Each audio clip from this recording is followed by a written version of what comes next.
need, because the universe provides us with everything that we need in life.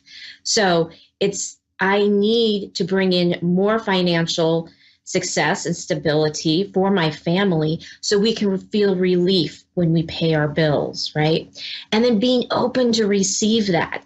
So if you get a random check in the mail, right? Get excited about it. Receive it fully from your heart and feeling it from your heart, because that's where it comes from. It starts in your heart and then it goes out from there. So get out of your head and into your heart and get into that space of receiving compliments, right? Receiving a helping hand, receiving money, right? Whatever that receiving is, being open to it and saying, yes, please, more of this. Because as we balance our giving and our receiving, then we're more balanced in our life. We're more balanced in our world, right? And things come to us more easily. If you are constantly giving, you're going to get tapped out. You're going to get tired. You're going to empty that tank. And so by receiving, you're bringing that back in and you're filling your tank. So all kinds of reasons, right, to look at receiving and being able to accept the receiving, right? Even if it's that friend my husband and I were talking tonight at dinner, and he had just come back from a trip, and his friend said, hey, let me help you unload the car. He's like, oh, no, I got it. And I'm like, honey, do you realize that you're blocking receiving? He's like, oh, I didn't think about that. And the other thing with that is, when you block somebody from receiving, especially for someone who's a giver, right? That doesn't feel good on the other end. This person is giving and you're blocking them from the one joy that they're doing, which is giving. So be open to receiving, be open to what the universe is bringing forth for you, and be open to it all and receive it all. Just bring it in and just envelope it in love and gratitude and say thank you. All right. Receiving, not always easy, but the more you do it, the easier it gets. All right. Perfect. Right now, we are going to go to the phone lines. We have a caller ready for us this evening.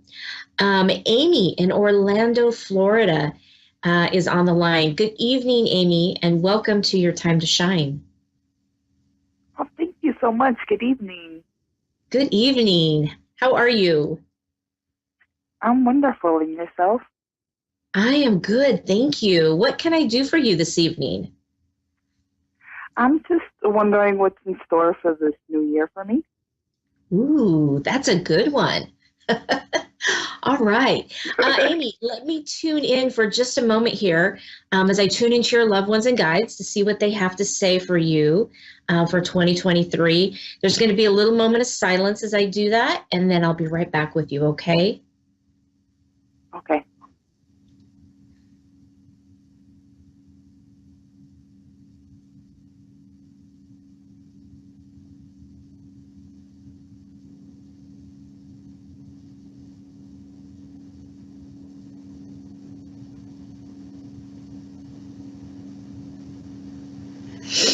Okay, Amy, it's really funny. All I'm hearing is hallelujah, hallelujah. And it's like I can't get past it. So the universe is hearing your prayers, right? They are hearing you and they want you to know that they're working with this. And you have shifted something in your life. So they are singing your praises. They're like, all right, finally here, let's go. Let's do this. She's on board. So let's make it happen. So between you asking and then shifting in your life to be able to do this, to receive this, right? That's where this hallelujah, that's where this hallelujah is coming from.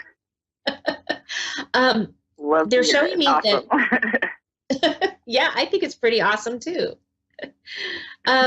They're showing me that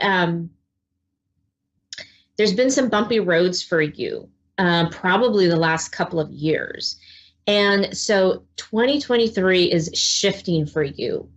Um, it's like a restart, a reset, they're showing me. Um, I don't know where you are in numerology, and I don't know if you ever play with numerology, but they're showing me like you're in a year one, right? You're starting over. It was like things started to shift for you at kind of towards the end of 2022. And so now you're planting those seeds and they're starting to grow and you're starting to see the change. And they say it's going to be a really good year. Love it. I feel like there's a shift in your job, whether you are looking for a new job or maybe there's a promotion, but there is a shift that you've been hoping for, that you've been asking for. Okay, so it's like, again, they're showing me you've planted those seeds and now they're starting to grow. So it looks like there's like a new profession even for you. Like you're not just shifting jobs, you're actually going to shift a profession and go into something else. Are you looking to go into something else that you do for work? Yeah. Yeah, Okay. definitely. Okay. So they're showing me that shift is happening.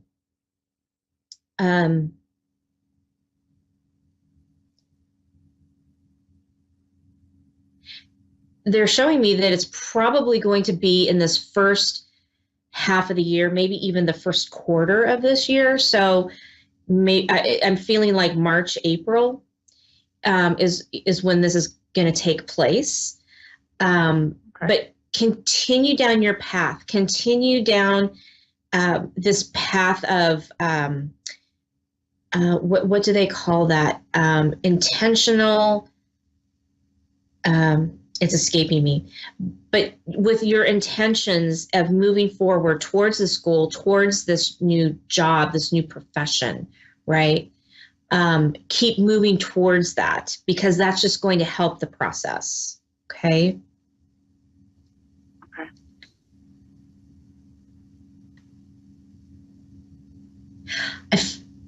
They're showing me that there's also a shift in where you're living.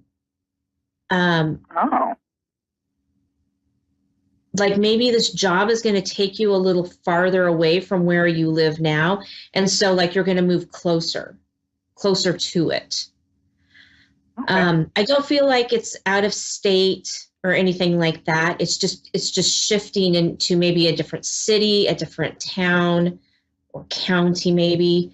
It's a slight shift, a slight move, but it's going to bring you a lot of joy, this shift and this move. Okay.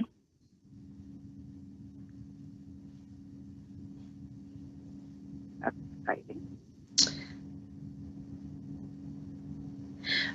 They're showing me too, this year, you love the outdoors, you like being outside and in nature, but there's like this heavy presence of getting outdoors and getting into nature and letting that be your, what do I want to say? Your grounding, right? Kind of your zen. And so there's this big push for you to get outside and to move about, is what they're saying. Okay. I have been feeling that. Okay. It's like they're showing me you're getting out and you're hiking. It's like you have tennis shoes on and you're going through, you're walking through trails and things like that. So getting out and being a part of that. And it feels like you've been like stifled and stuffed up, like you've been in a stuffy old house kind of thing. That's like the feeling I get. So getting out there and breathing in and opening your lungs, opening your chest, and just breathing in all of that beautiful groundedness that nature gives us. Okay. That's really going to help keep you centered, and keep your attitude positive and your vibration higher. Okay. Mm-hmm.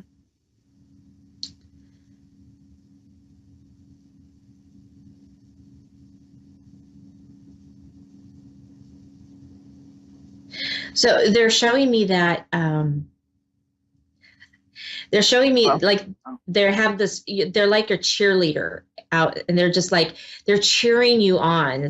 And they say you're a really strong person, stronger than you think. And so stepping into that power and remembering who you are. Because they said sometimes you forget, and they don't want you to forget. Okay. Feel that? Yeah.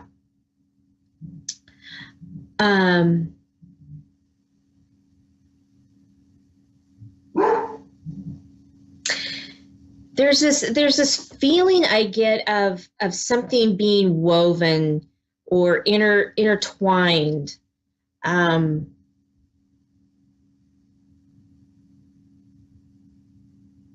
I'm trying to understand what they're showing me with this weaving and this intertwined.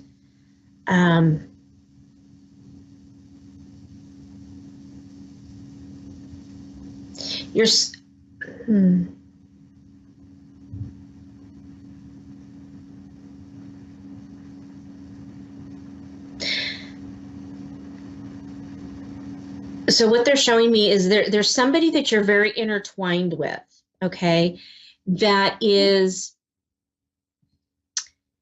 weighing heavy with you right now. And this situation is just getting heavier. And so they say it's time to take a step back and take a look at that situation and evaluate it. Maybe it's time to step away for a while and then come back after it's readjusted a little bit. Does that make sense to you? Yeah. Okay. It does. Because it's almost like they're getting under your skin, or you're itching. Those are like the feelings and the sensations I'm getting.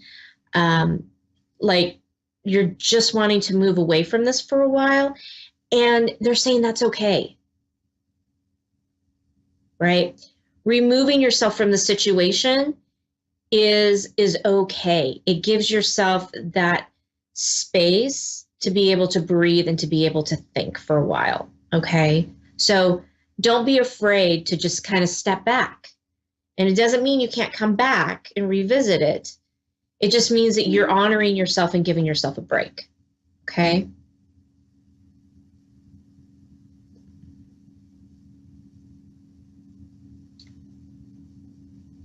I feel like my throat is really heavy. It's like there's things that you want to say to this person and you're holding back. Hold on a sec. Oh, okay. Okay. Okay. There needs to be a conversation. Okay. Like I feel like I'm choking on my, like I'm choking, like I have this huge lump in my throat. So there's definitely some conversations that need to happen here. Okay. Okay. When you have those conversations, make sure that you're heart centered. Make sure that you're in your heart rather than in your head. Does that make sense?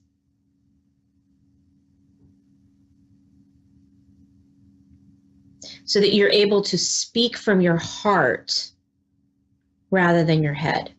Okay? Mm-hmm. Okay.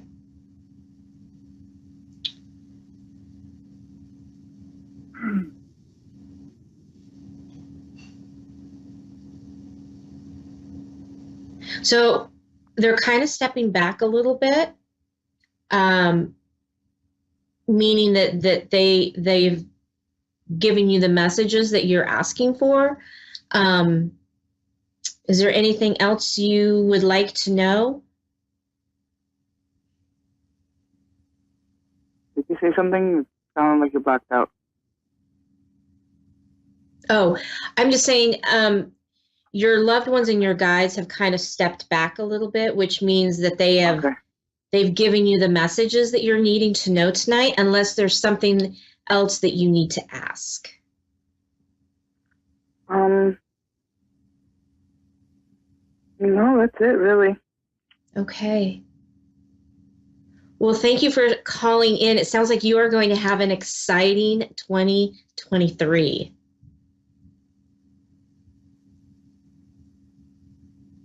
It was amazing. I really appreciate it. You're very welcome. Have a wonderful night. You too. All right. Next on the line, we have Sabrina in Vancouver, British Columbia, Canada. Good evening, Sabrina, and welcome to Your Time to Shine. Good evening. How are you doing this evening? I'm great. How are you? I'm not bad, not bad. Good. What can I do for you this evening?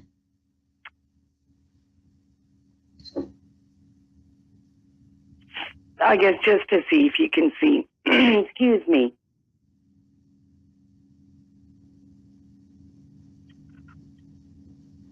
Are you just looking for a general reading?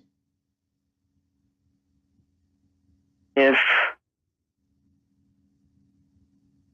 anything's kind of changing or coming along, or there's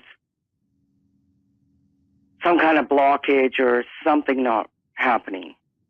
Okay, so I think you cut out there for just a moment, Sabrina. So you're looking to see if there's any kind of blockage or anything. Was there something specific that you were wanting to see if it was blocked? Just blocked in life, and it's... Okay. Okay. Let me tune in here just for a minute, and there's going to be a little moment of silence while I do that, and I'll be right back, okay?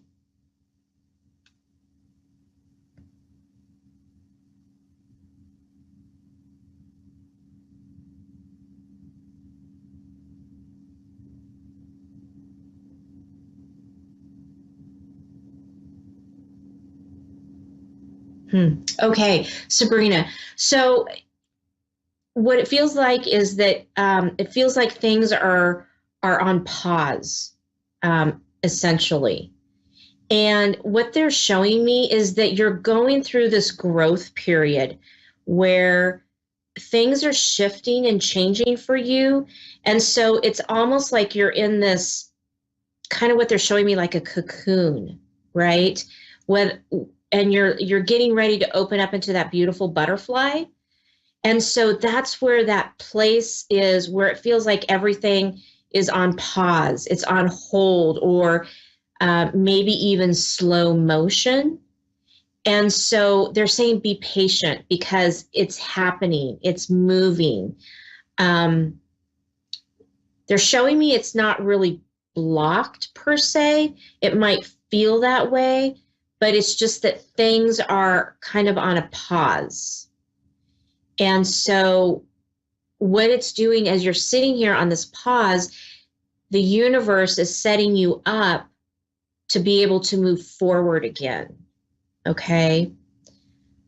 So it's almost like what they're showing me is like when you have a child, like a very young child, and they go through their growth spurts, right? When they go through a growth spurt, they get really tall and long and lean. And then when they're in that in that period of stabilization, right? Then they almost kind of go the other direction. It feels like they fill out and they become, more substantial. And that's kind of where you're kind of in that period just before you have that growth spurt. Okay. And you're growing spiritually too. So not only are you growing, like things are moving for you in this human world, things are opening up for you in the spiritual realm as well. And so there's a lot going on, right? Really good stuff, but there's a lot going on. Okay. Oh, okay. Yeah. Does that make sense for you? Hopefully, yes. Okay. It's really hard to be in that pause, in that area, because I've been there too. It's very hard to be in that space. It makes us feel very uncomfortable, right? And that uncomfortable place is just before we are getting ready to expand and grow. Okay. So. Okay, so you say spiritually and physically, emotionally, things are going to happen. Yes. Yes. Yeah. Okay. You're starting to just open up. It's like you're just starting to open up to a bunch of spiritual realms, and you'll notice that you'll be attracted to more things spiritually, right? Whether it maybe you be attracted to music, different kind of music than you are used to listening to. Or maybe you start listening to tarot readers, right? But there's going to be these little shifts and these little changes, and you're going to feel directed. You're going to feel called to participate in, and you're going to think, wow, that's something unusual. That's not something that I would normally do, right? So these are all those little shifts that are coming. Okay, and I'm just wondering if you can sense anything of this situation that's been going on now for just about.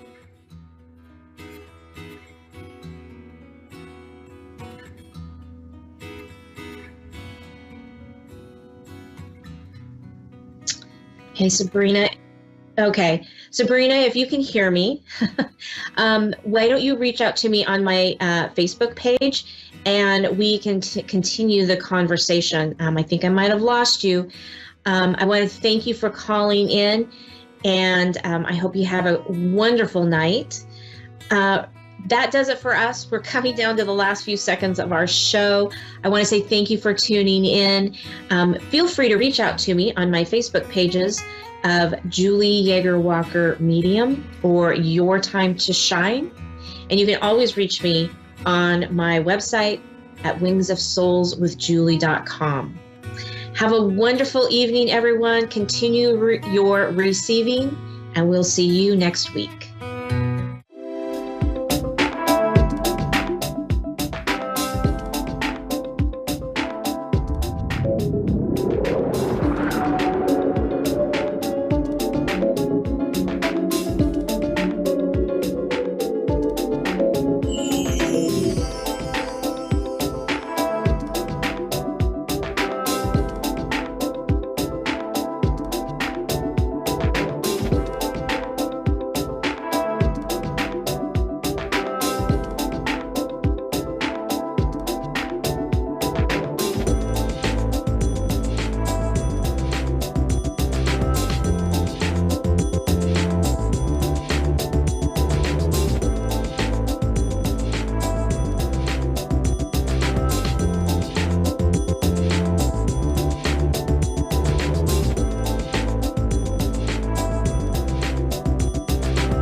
You're listening to A1R Psychic Radio, Earth's #1 psychic radio network, and watching Moonstruck TV and Lightning Television. Welcome. Time for Eleanor Gray's Psychic Destiny with Eleanor Gray. Live from GraceDestiny.com. Connect direct. In North America, dial 888-454-2751. In London, 20-3519-2158. In Sydney, dial 02-8488-3147. Or online, contact us through our Facebook page, facebook.com/psychic radio. Or one of our websites, askoneradio.com or moonstruck.tv. This is Eleanor Gray's Psychic Destiny On A1R, the Ask One Radio Network. Hello there. Hi, it's Eleanor Grace here with my Psychic Destiny show, and I've got my backdrop here up in the mountains today. So how are you? Welcome to January 2023 and our Psychic Destiny show, where I will be using cards, some tarot cards that I have here, which are my romantic cards. These are Victorian ones, and I'm broadcasting to you live here from London in the United Kingdom, and I'll be doing free psychic messages and live readings to our clients who are phoning in tonight on Moonstruck TV. Tonight it is here in the UK, and of course it's daytime in the afternoon in the USA, so welcome to the show. I will also be using my crystal ball, this one here, which is a citrine crystal with lots and lots of inclusions in it. So you can see the aquamarine, you can also see the rock quartz, which is illuminating out the bright white light right in the center here of the crystal ball. I like to use the crystal to really illuminate your future. That's what we're looking for. What's in your future path with a psychic reading, and how can you gain that guidance that is going to give you the incentive to pick yourself up and really set your intentions for the week ahead, the month ahead, the year ahead, however long you want to, and to create those lovely cosmic orders as well, those hopes, wishes and dreams that we all have. Don't lose those. That's really important, to keep fighting for what you want. So we're using the crystal ball in the readings to help us to do that. And of course, we use the tarot. The journey of the tarot is really quite important. It gives us an idea of the journey that we all face in our lives and allows us to see where we are and perhaps, give us some indication as to the characters that we're going to meet, the people who are going to mean so very, very much to us in the future, and how we can face our dilemmas. That's always a difficult one, isn't it? We've got choices always round, every day and certainly every week. So we're going to Chris in Magna, Utah. Hello there, Chris. You're our first caller coming through here on today's show, and you're through to Eleanor Grace. How are you? I'm good. How are you? Oh, great. I'm sitting on top of a mountain, so I'm feeling absolutely fine. So, Chris, let's have a look into your crystal ball, shall we? I'm just going to bring it right up to the screen here so that you can have more of an idea of some of those lovely aquamarine colours that are shining through. I do feel that prosperity is really on your mind, Chris, at the moment. So this is about how you're going to cope financially going forward, what your aspirations are as well for money and your earned income and your career, and all of those aspects here in your life, which are so what we all need. We all need to have a funding source to live by, and I feel that that's going to be a very important area of your life this year. It is a turning point for you, and you can put down some of your own goals as well. So do that this month, Chris. I feel that you need to just dig your heels in a bit and decide that you are going to be aiming towards results. I think it's all results driven. You do have opportunities that are being thrown your way. Some of those opportunities you won't even ask for, so you're not even looking for them.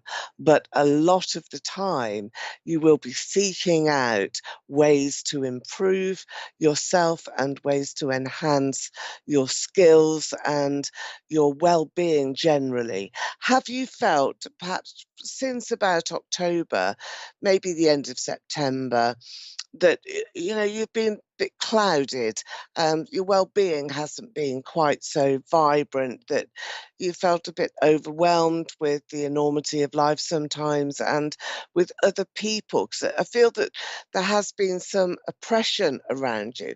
Is that correct here, Chris? Do you feel as though that's been the case in the recent past and that you really want to just move on past that now? Does that ring true to you?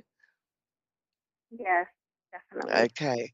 Okay. So Christmas, was that a time where, well, these holidays, it's sort of Christmas at that time of holiday time, was that quite difficult for you? Was that something that you just wanted to get through and just think, oh, can't wait to get to the new year and I can, sort of revamp, restart, rejuvenate myself? I also have a move that's coming in here. It's a kangaroo jump here in the crystal ball. That's really funny. You get like a shift in the middle of the crystal when I see that, and it's as though suddenly you're going to have inspiration and you will be given an opportunity where you can move. It's on two levels here. It's moving the goalpost, Chris, so you will move your own goals as well. You will decide that whatever is around you now is just not satisfactory, and you're going to make sure that you make some different plans for yourself, for your own personal happiness, but also there's a prosperous aspect to this as well, where I feel that you're moving to better times, to better situations, and that this is something that you can do because of an opportunity. Now, that's interesting, an opportunity coming your way that you really can't resist. Let me have a look in a little bit more detail about that opportunity. I do feel as well that a person, perhaps a partner even, was perhaps at the back of the overwhelming feelings that you had towards the end of last year. But I do want to give you this. This is the Ace of Pentacles. It's exactly what I was talking to you about in your crystal ball. Now, the Ace of Pentacles is a new beginning. It is about prosperity and money and about opportunities, and how you, as this very sweet soul, I feel that you have an awful lot of kindness in your personality and in your character, and that you want to give a lot to people, to the world, to yourself, to your family, and that this is a very significant year in terms of you being able to do that. Do you have a daughter, Chris? Yes, I have three. Ah, three. Okay. There's one daughter who I feel perhaps is more on your mind than the other two, and perhaps is more demanding in some regard as well. And the message that I have coming through for you is, please don't worry too much about her. Just let time pass and let things develop, because it's all evening out. I feel that October this coming year is really quite an important month for her and for you, and for you to be able to understand some of the issues that perhaps she's facing right now. But I am connecting to her. So Are you considering a house move? Because like this jump in the middle of your crystal ball that I could see really indicates this um, big decision that you have to take on board and embrace as well. And for you to be able to really count on that and say, do you know what? This is important and I want to do it. So is this something that's on your mind? It's here in your reading. Yes, there's a lot on my mind. No, this one thing in particular, are you considering moving on and living somewhere new, starting a new pathway for yourself? By October, that's something that you should have achieved in one form or another. It's up to you how big that move is going to be, because decisions are crossing your path. You've got this overwhelming oppression, really, which was in the last quarter of last year. You're making plans, and this year's all about money, and your prosperity, your career opportunities, how you're going to make a plan for yourself. And that doesn't really include partners or children or family or anybody else. It really just includes you. So, you need to decide here very firmly, what is it that you want to do? Where do you want to be? And how are you going to feel at your happiest? Choices are being brought to you. So let's take another card and let's see what those choices may be. Temperance, yeah. Well, okay, this is balance. This is weighing things up as you always do, as we all have to. But it does actually indicate here that you have some harmony. And the harmonious aspect here of your life will overshadow everything else that seems to be a little bit difficult. So, harmony and judgment and temperance will be your watchword. I feel that you have choices, though. This is a person that one of those dilemmas is about. This is a man who is by your side, who is considering and thinking very much about what it is that you really want from him. So I think that's a question mark that is there.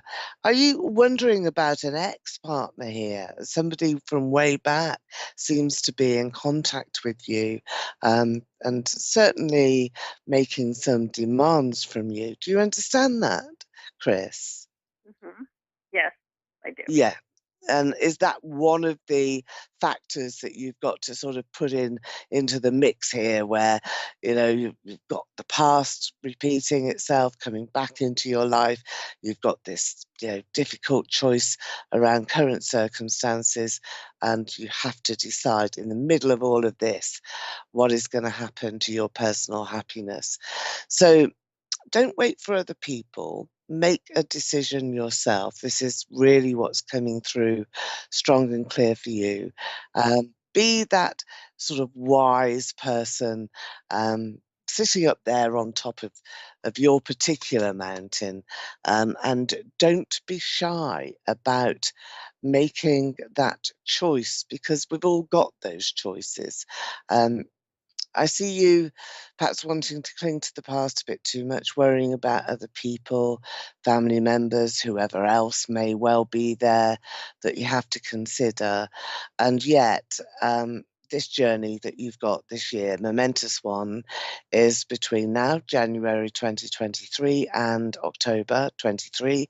And by then, your reading is indicating that you will have made that decision, that there is a new start for you, a new beginning, that's personal happiness that is going to be shining down on you. That's what you want. And then there's this momentous move. It's sudden, actually, and that's how it comes through here in your crystal ball. You've got this big leap. Yeah, it's a big leap of faith. That's why I see it as a kangaroo.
Okay.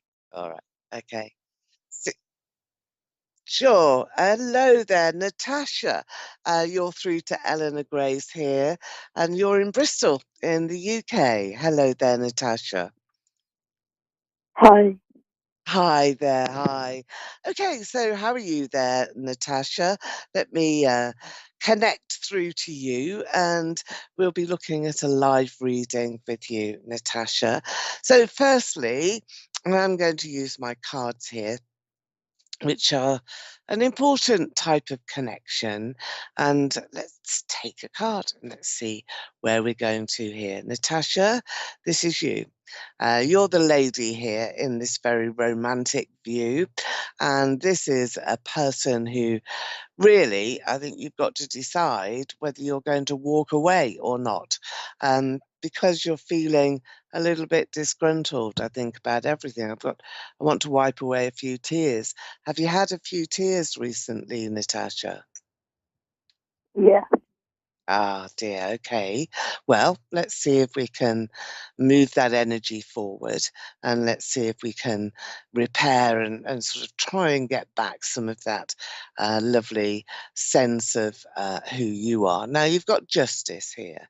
This is the naked lady right in the center of the card, and the naked lady really does indicate that this is how you're feeling, completely exposed to the world, completely exposed to, really having everything sort of for everybody to see, naked in the eye of your viewers.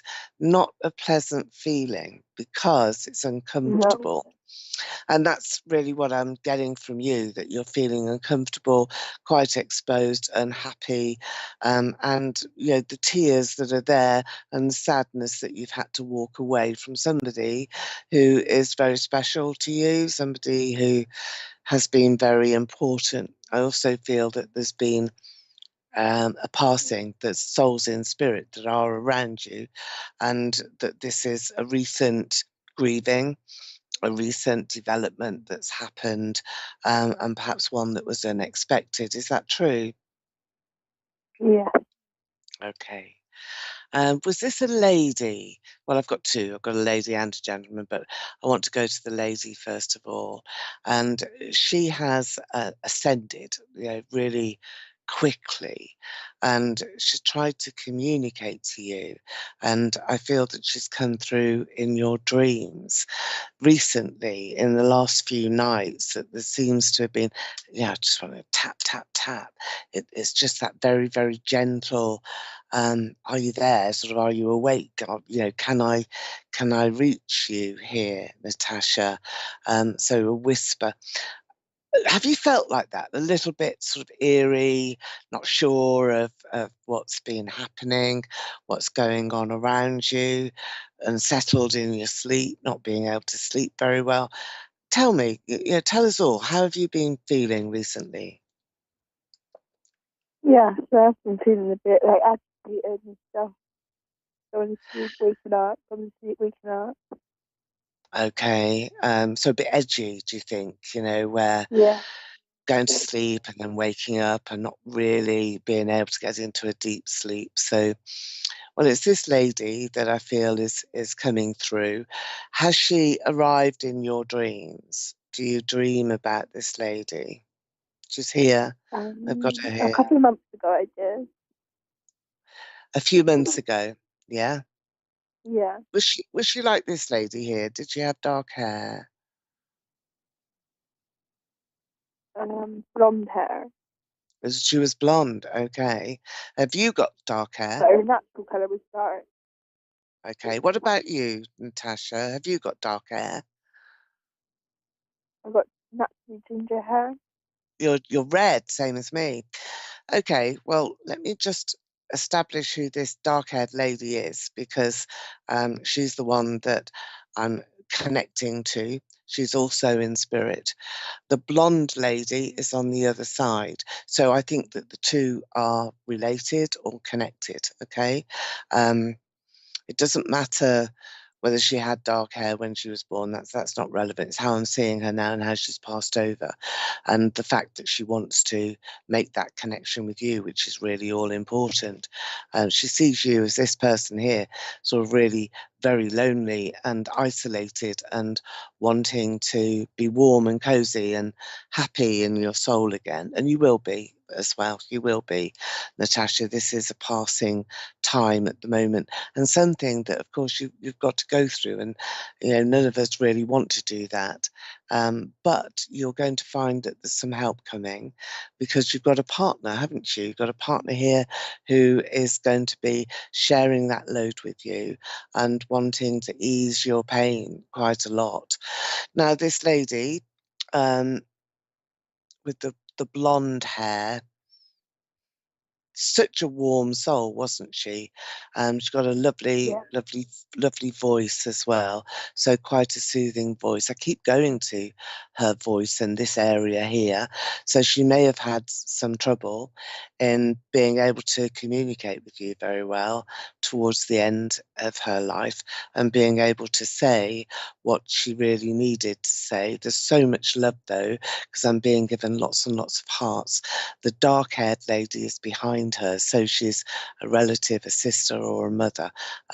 So that's coming through. So who is the mother? This wasn't your mother, was it, that passed? She was like a mother to me, yeah. Sorry, say again? She was like a mother to me. Was she? Okay. But she wasn't your mother. She wasn't your natural mother. No. Okay. That's the motherly feeling that I had, right from when I connected to you. I wanted to say, oh, is it mum? Is it mum? And I just knew that it wasn't, because that blood tie wasn't there. She was on the edge, this lady, as well. Her nerves were jangling. She was, really sort of uptight as well, very anxious. And I think that is something that was quite sudden. I've got this sudden event that would have happened in her life that actually caused this passing to be a lot more abrupt than it should have been. So this was not a calm and peaceful time for her, was it? I've also got the initial of J. I want to give you that. Who is it that you know with the initial of J? It can be around you now on the earth plane, somebody who is important to you that you need to speak to. Who is that? Do you know who that is? No, not at the moment. Not the J. You will think about it. No. It will connect to you. It always does when it comes through in spirit. Is there a male with that J initial? A man? Yeah. No? Okay. You don't know who that is? Actually, I've been talking to someone called Jay, actually, yeah. You're actually talking to somebody called J now? Yeah. Yeah? Yeah, okay. Well, it's the connect. This is how spirit let you know that they're there through me, who is the medium. So when I give you a name or an initial, then you're really getting that validation that this blonde lady is saying, I know that you're speaking to somebody called J, or with the initial of J, and that this is an important person. So this conversation that you're having is relevant to you, it's important, and you must take notice as well of this particular person. So who is he to you, Natasha? Just a friend at the moment. Is he struggling a bit? Yeah, maybe he's got somebody who's passed over as well.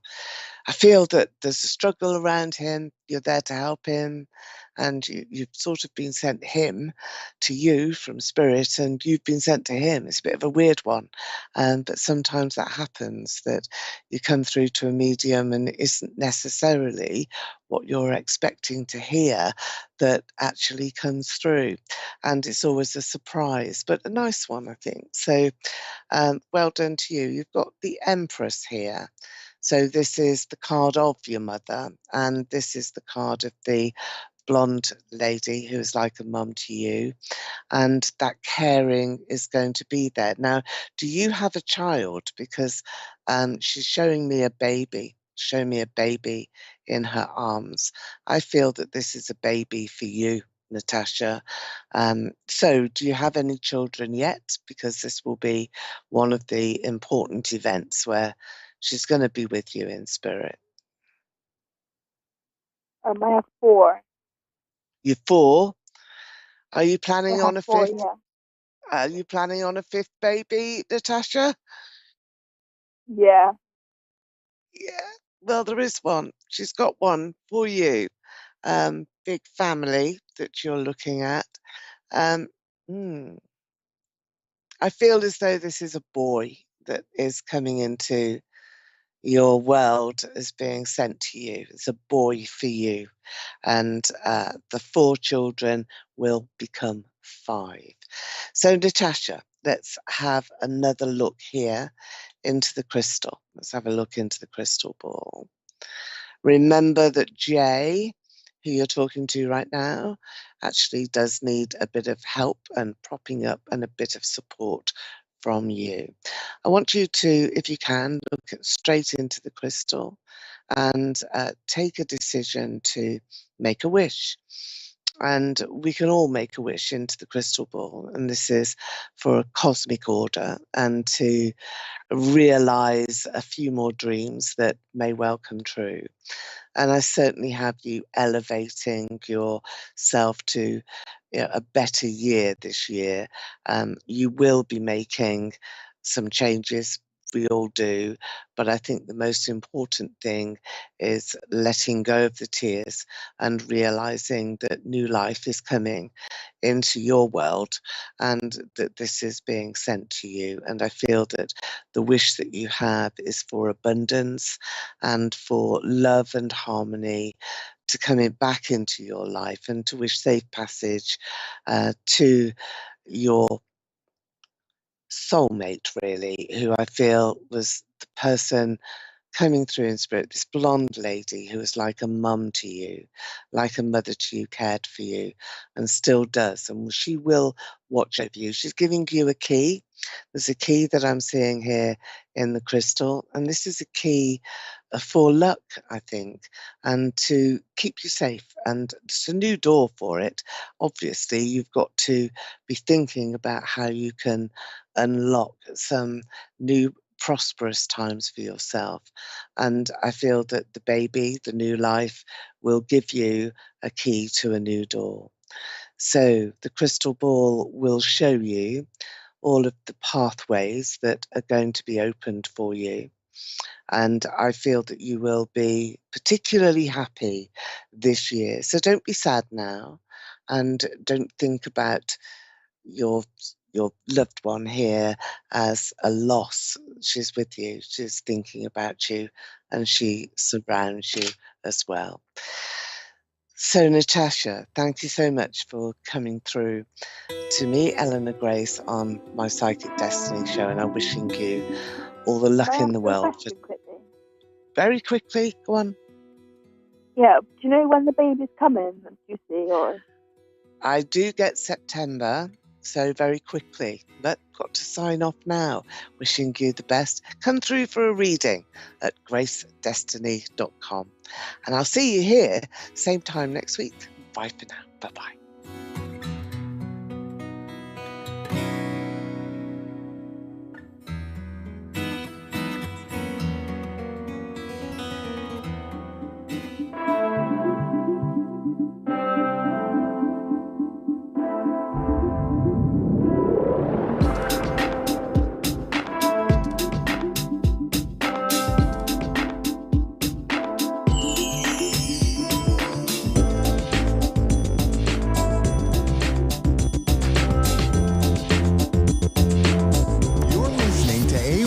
Psychic Radio, Earth's #1 psychic radio network. and watching Moonstruck TV, enlightening television. Welcome. Time for the Urban Monk with the Urban Monk UK. Urban Monk UK. Search Long Road to Richmond on Facebook. Connect direct. In North America, dial 888-454-2751. In London, 20-3519-2158. In Sydney, dial 02-8488-3147. Or online, contact us through our Facebook page, facebook.com/psychic radio. Or one of our websites, AskOneRadio.com or Moonstruck.tv. This is the Urban Monk On A1R, the Ask One Radio Network. Hello, good evening, good morning, good afternoon, and welcome to the Urban Monk Show live on A1R Radio and Moonstruck TV. Broadcasting live from Mars, it would appear. It's actually the Trona Pinnacles, part of Death Valley, where I was the last couple of weeks. And it's a very spiritual place for me. It's somewhere that I go quite often just to be with nature. You can see it's very natural, and it's how the world was and how the universe is meant to be. Now, I want to carry on from what I was talking about last week about toxic people and how these relationships are affected by the egoic mind, or the egoic brain, if you like, the identification with a problem that that person has had in the past. And so it was something that happened recently where I became more aware. I was already in that sort of situation, having been a narcissist and gone through that sort of stage before I had my road trip epiphany, where I was constantly looking for affirmation or love or respect or people to like me, despite the fact that they were very, very toxic. It wasn't something that I was able to spot or to be aware of. But this trip, it really kind of hit home that energy itself as a vibration, as a human being, we vibrate at that level that I've mentioned to you many times before. And when that vibration comes across a vibration of a different level or different frequency, it's either attracted to it like a magnet or it repels it. And I've said in my public speaking life and with counseling, talk very much about the magnet, the two ends of the magnet. If you push them together, they repel or they attract. And really for me, to learn the lesson that I learned on the road trip, it was really just about turning my magnet around. So over the last week, well, the last 2 weeks, because I wasn't able to broadcast live last week, unfortunately, I've become more aware of people that I thought were really good friends, close friends, people that I trusted, people that I had a lot of time and respect for, really aren't who they say they are or who they think they are or who they identify with. And it's quite simple once you get into a state of nowness and being mindful of your thoughts, thinking about what the thoughts are coming through your head. I was accused many times some years ago of picking people that I could use for my own gain, if you like, my own purpose in life. So I would pick this person because they could help me get a green card in America, or I'd pick this person because they were financially secure and they got a really nice house. I wasn't picking people from the heart. So once you start to be present and live in the now and realize that this is the only moment, what people think of me, or one, if you like, becomes totally irrelevant. You have to just be true to yourself. So I've witnessed parents arguing, children and parents, husband and wife arguing, children and parents arguing. Just two simple little acts of aggression, and it's quite clear that that is the identification with the parent. That's how they were brought up. The child, I'm going to test the boundaries. The parent saying, well, I'm older and wiser and know more than you, so you're not going to do that. And it just becomes a constant battle. If you stop, realize and think what the other person might be going through, or it stops becoming a battle of who's going to win. Because again, as humans, the 3D body that we have, the identification with the egoic mind, it's always about not losing. Okay, we got set into a conversation or a relationship, and when things start to go awry, it becomes a natural reaction for us to support ourselves or back up what we've just said and not lose. Well, if we're so obsessed with winning, there's got to somewhere be a loser. Somebody's got to lose. And I mentioned to somebody quite a while ago, there was a bit of conflict with this other person. And I just said, look, take time, just calm down, apologize. Well, I've done nothing wrong. What should I apologize for? I said, well, you're not apologizing because you're in the wrong. You're calling a halt to the animosity and the aggravation that's taking place. Well, I'm not doing that. I'm not wrong. I've done nothing wrong. So I'm going to stand my corner and fight. And ultimately, it really led to nothing but disharmony, feeling ill, constantly depressed, thinking about that argument the next day and the day after that. And I think I've mentioned the story about the two monks carrying the girl across the river on the show before. One monk said, why did you carry the girl? And the first monk said, I put her down 5 hours ago. It's about letting things go, not getting involved in this kind of animosity and aggravation and then carrying that on for 2, 3, 4, 5, even longer days. And it's on your mind all the time.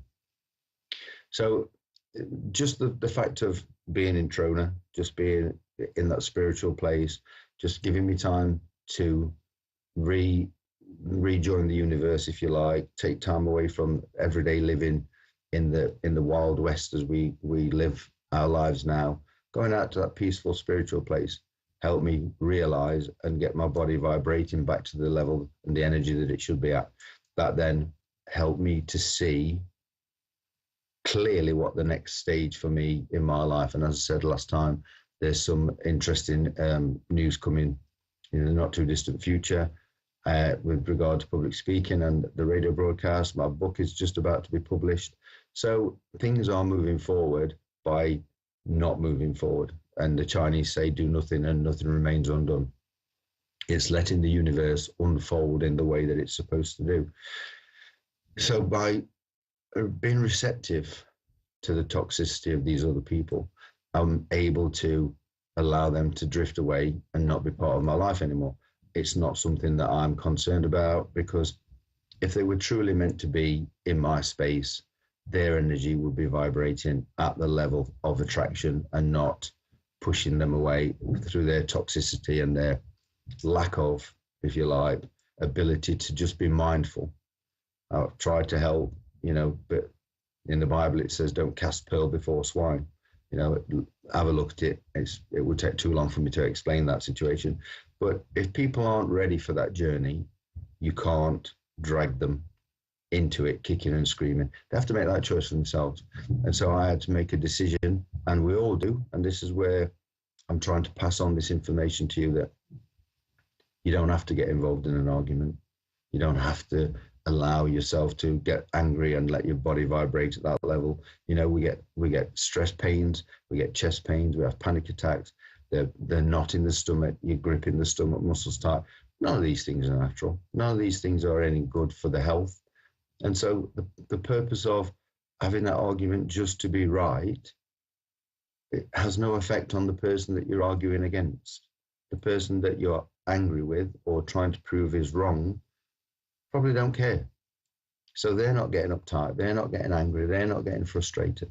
And so it's so much easier to just, in fact, I don't know if I've mentioned this before, but my elderly mother, bless her, always used to say, a still tongue beats the devil. And that's the simplest way I can put about being mindful and about being now. A still tongue beats the devil. So don't get involved. No need to get involved, because you're only messing yourself up.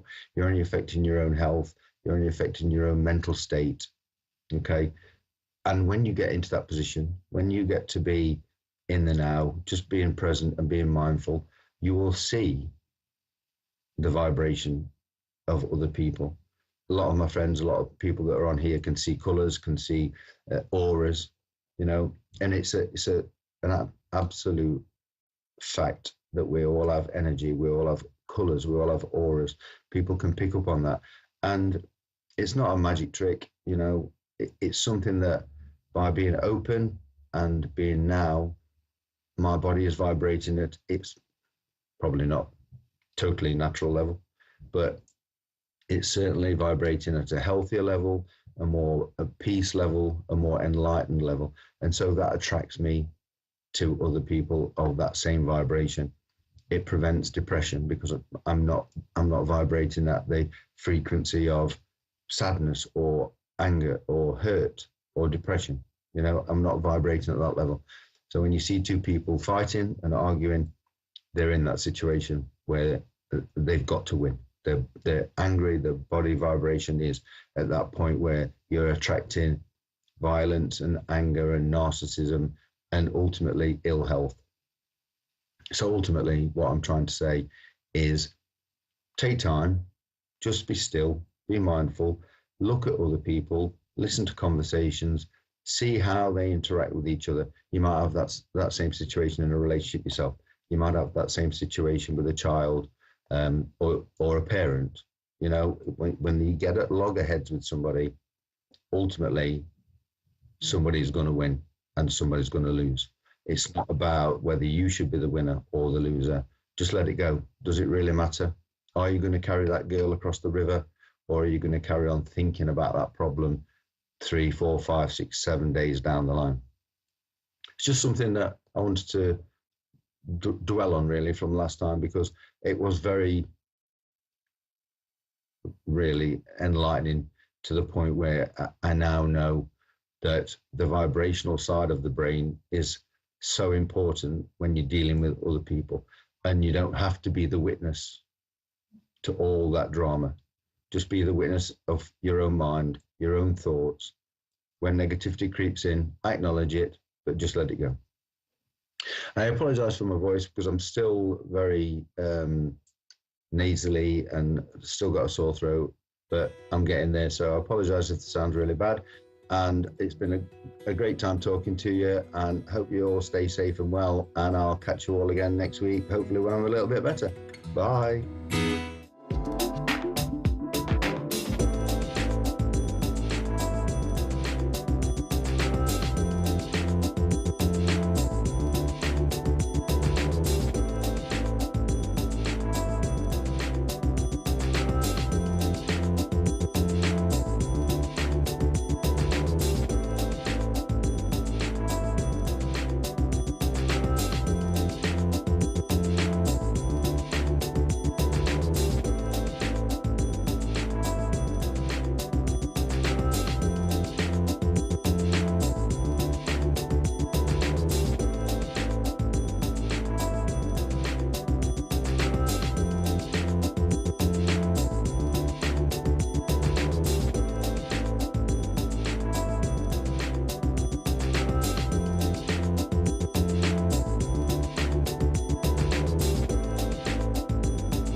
listening to A1R Psychic Radio, Earth's #1 psychic radio network, and watching Moonstruck TV, Enlightening Television.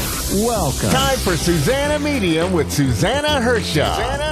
Live from SusannaMedium.com. Connect direct. In North America, dial 888-454-2751. In London, 20-3519-2158. In Sydney, dial 02-8488-3147. Or online, contact us through our Facebook page, facebook.com/psychic radio. Or one of our websites, askoneradio.com or moonstruck.tv. This is Susanna Medium on A1R, the Ask One Radio Network. Here we go. My lovely friends, thank you very much for joining me. You are live with me here on the Ask One Radio Network, A1R Psychic Radio and Moonstruck TV. And I'm jiggling because that was the invitation from our lovely producer, Mr. Dave. Well, he was asking me to dance some kind of disco dance, but not the, I don't know, I'm just improvising, but here we go.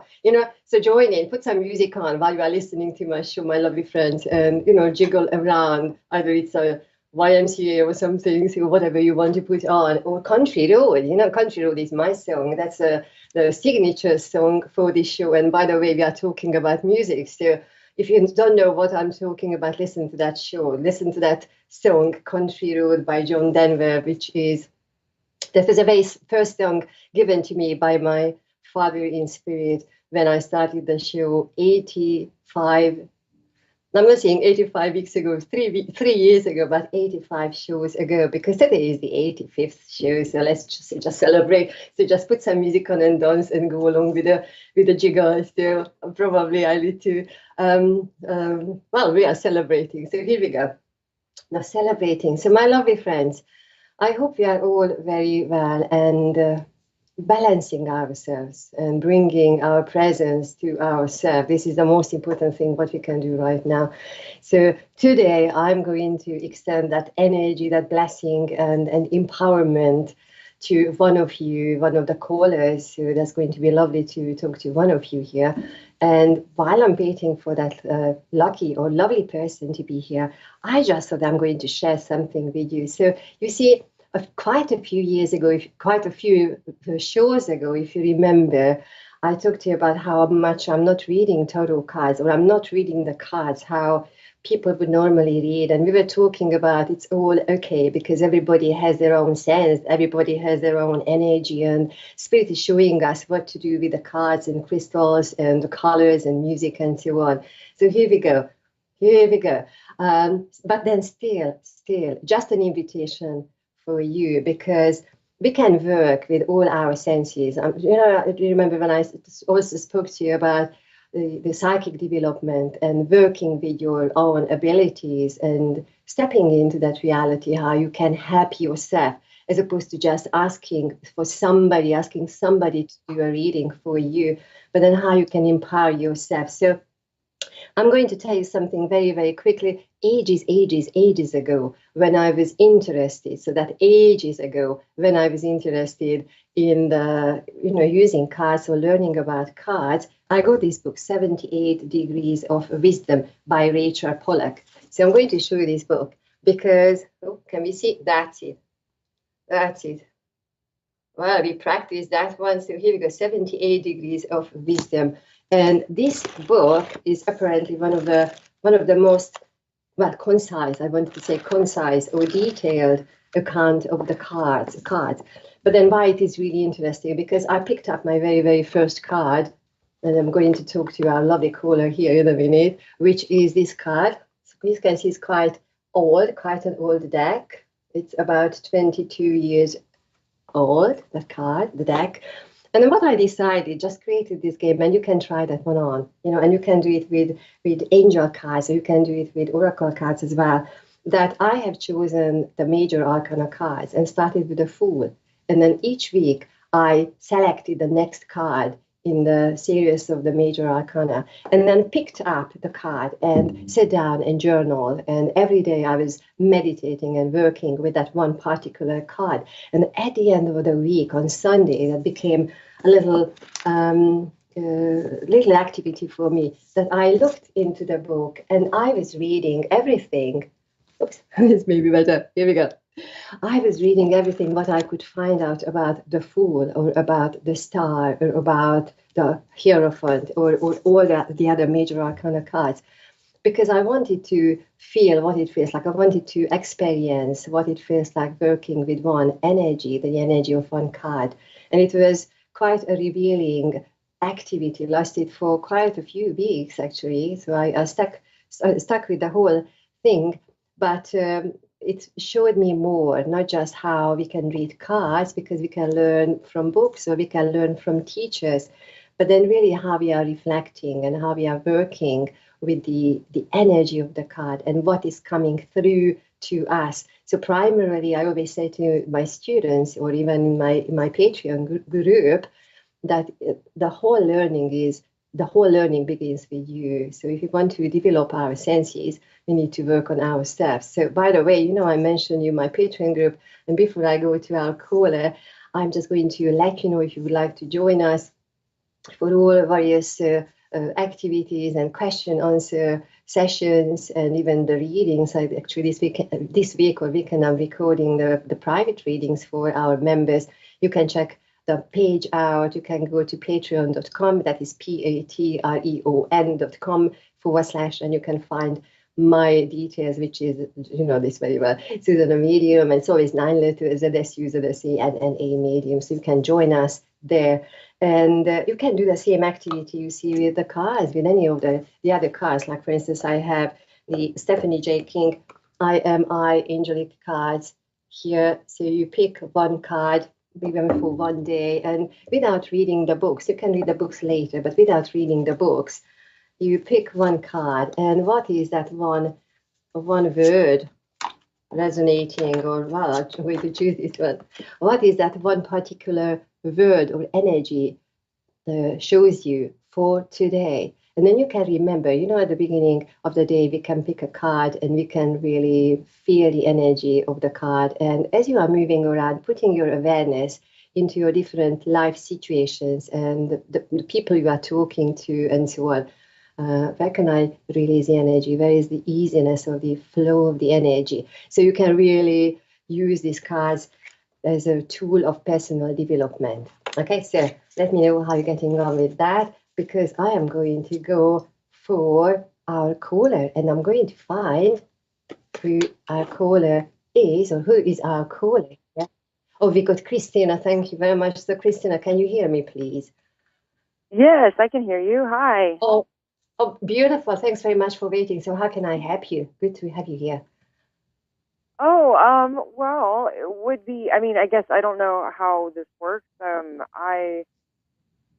Things are pretty good. I have a probate in situation gone a little wild with some family members, but I don't know how you work I'm not so slumped right now. Like, I'm still doing pretty good in life, comfortably, but business is slumped and life has been a little bit turned upside down from it. So, sure. I don't know how it works. Okay. So, I've got the cards here, so we might be using cards, but, very well, I'm not really using cards, but here we go. So energetically, what I'm feeling for you is that, you mentioned one particular family member and your business, and energetically what I feel is as if we are not walking on the two different paths. We are not walking, but as if we are skipping, as if we are skipping on hot stones. And we feel that we need to be very, very careful around these people and situations. Would you understand that? Because it feels like the two lines are quite parallel here. Would you understand that, please? Yeah, absolutely. Yes. And then you see when we are going, it feels like, let's go with a family conversation, because what I'm feeling for you is that you are really holding back the energy. It's really building up in the heart center, and sometimes it is causing us discomfort even in the stomach area, because you feel that situation is quite unfair. It was unfairly dealt with, and then it feels like that it's not just you, but other family members are trying to figure out what is happening with this one particular person, and it has been going on for quite some time. Can you understand that, please? Oh my God, you're describing the situation amazingly. It's yes, yes, yeah, wow, yes. Yes, then you need to understand that actually that person, the love you have or the attention you have given to that person, now it is the time that you are bringing it back to yourself. And in fact, what you have given out, you cannot really take back. But the Spirit says that you just make a decision and then you draw your own energy back from the person. If you are getting, for instance, practically, if you are getting calls or messages and we feel a bit annoyed, then we do not need to answer to those conversations immediately. You need to draw the line. Yeah. Okay. And then right, absolutely. Yeah. That's so good. Cool. And what I also feel that if all of you in the family are able to do that, okay, I'm putting my hand up and you need to step back because you have really overstepped your boundaries or my boundaries, our boundaries, then everybody, maybe if you can work with the rest of the family to come to a common ground, how we are going to solve this situation. It feels like it's going to be easier to solve than you might feel right now. And what Spirit is talking about, some area, so we are not going to work with that person's energy, but it feels that something is going to come into her life. I'm feeling about 2 or 3 weeks. And then that is going to take her to a different timeline. So she will be busy with something else. So it's giving you that time and space to breathe, okay? And breathe because your attention needs to be on your business, And then when we are giving this energy that actually, yes, that's my hand, these are my boundaries, then you are immediately bringing your energy to your business. And then when we are thinking about our business, we are not skipping, not like, oh gosh, which task shall I do first? Because you are very creative, you've got a lot of things happening, the ideas are there, and now it is really bringing everything down to the practical level, and then just one at a time, and one at a time, and one at a time. And what Spirit says that if you nail that, you are learning a new skill, how you are managing your business will be fine, your business will be absolutely fine. You are learning a new skill to elevate it's not yourself, but elevate the energy of your business. It also feels like before the time of Easter, we are branching out. We need to think about other people, whom are we going to bring on board, and have the courage, Christina, to communicate and negotiate. And as you are bringing your boundaries back from that person in your family, then you have the confidence to step into a really open space when it comes to your business, So I tell you what. Oh, yeah. I tell you what, this has been, yeah. And then also how we are communicating with emails, relax into that because it feels like I'm very quickly, I'm trying to think of and writing and, I'm doing everything at the same time, So I've got 30 seconds. Christina, please send me an email to hello@susanamedium.com and I would love to finish the reading with you. And thank you very much for calling in and let me know how you get on with everything. And the rest of you lovely listeners and viewers, thanks very much for being here and joining me. That was our show, Susanna Medium.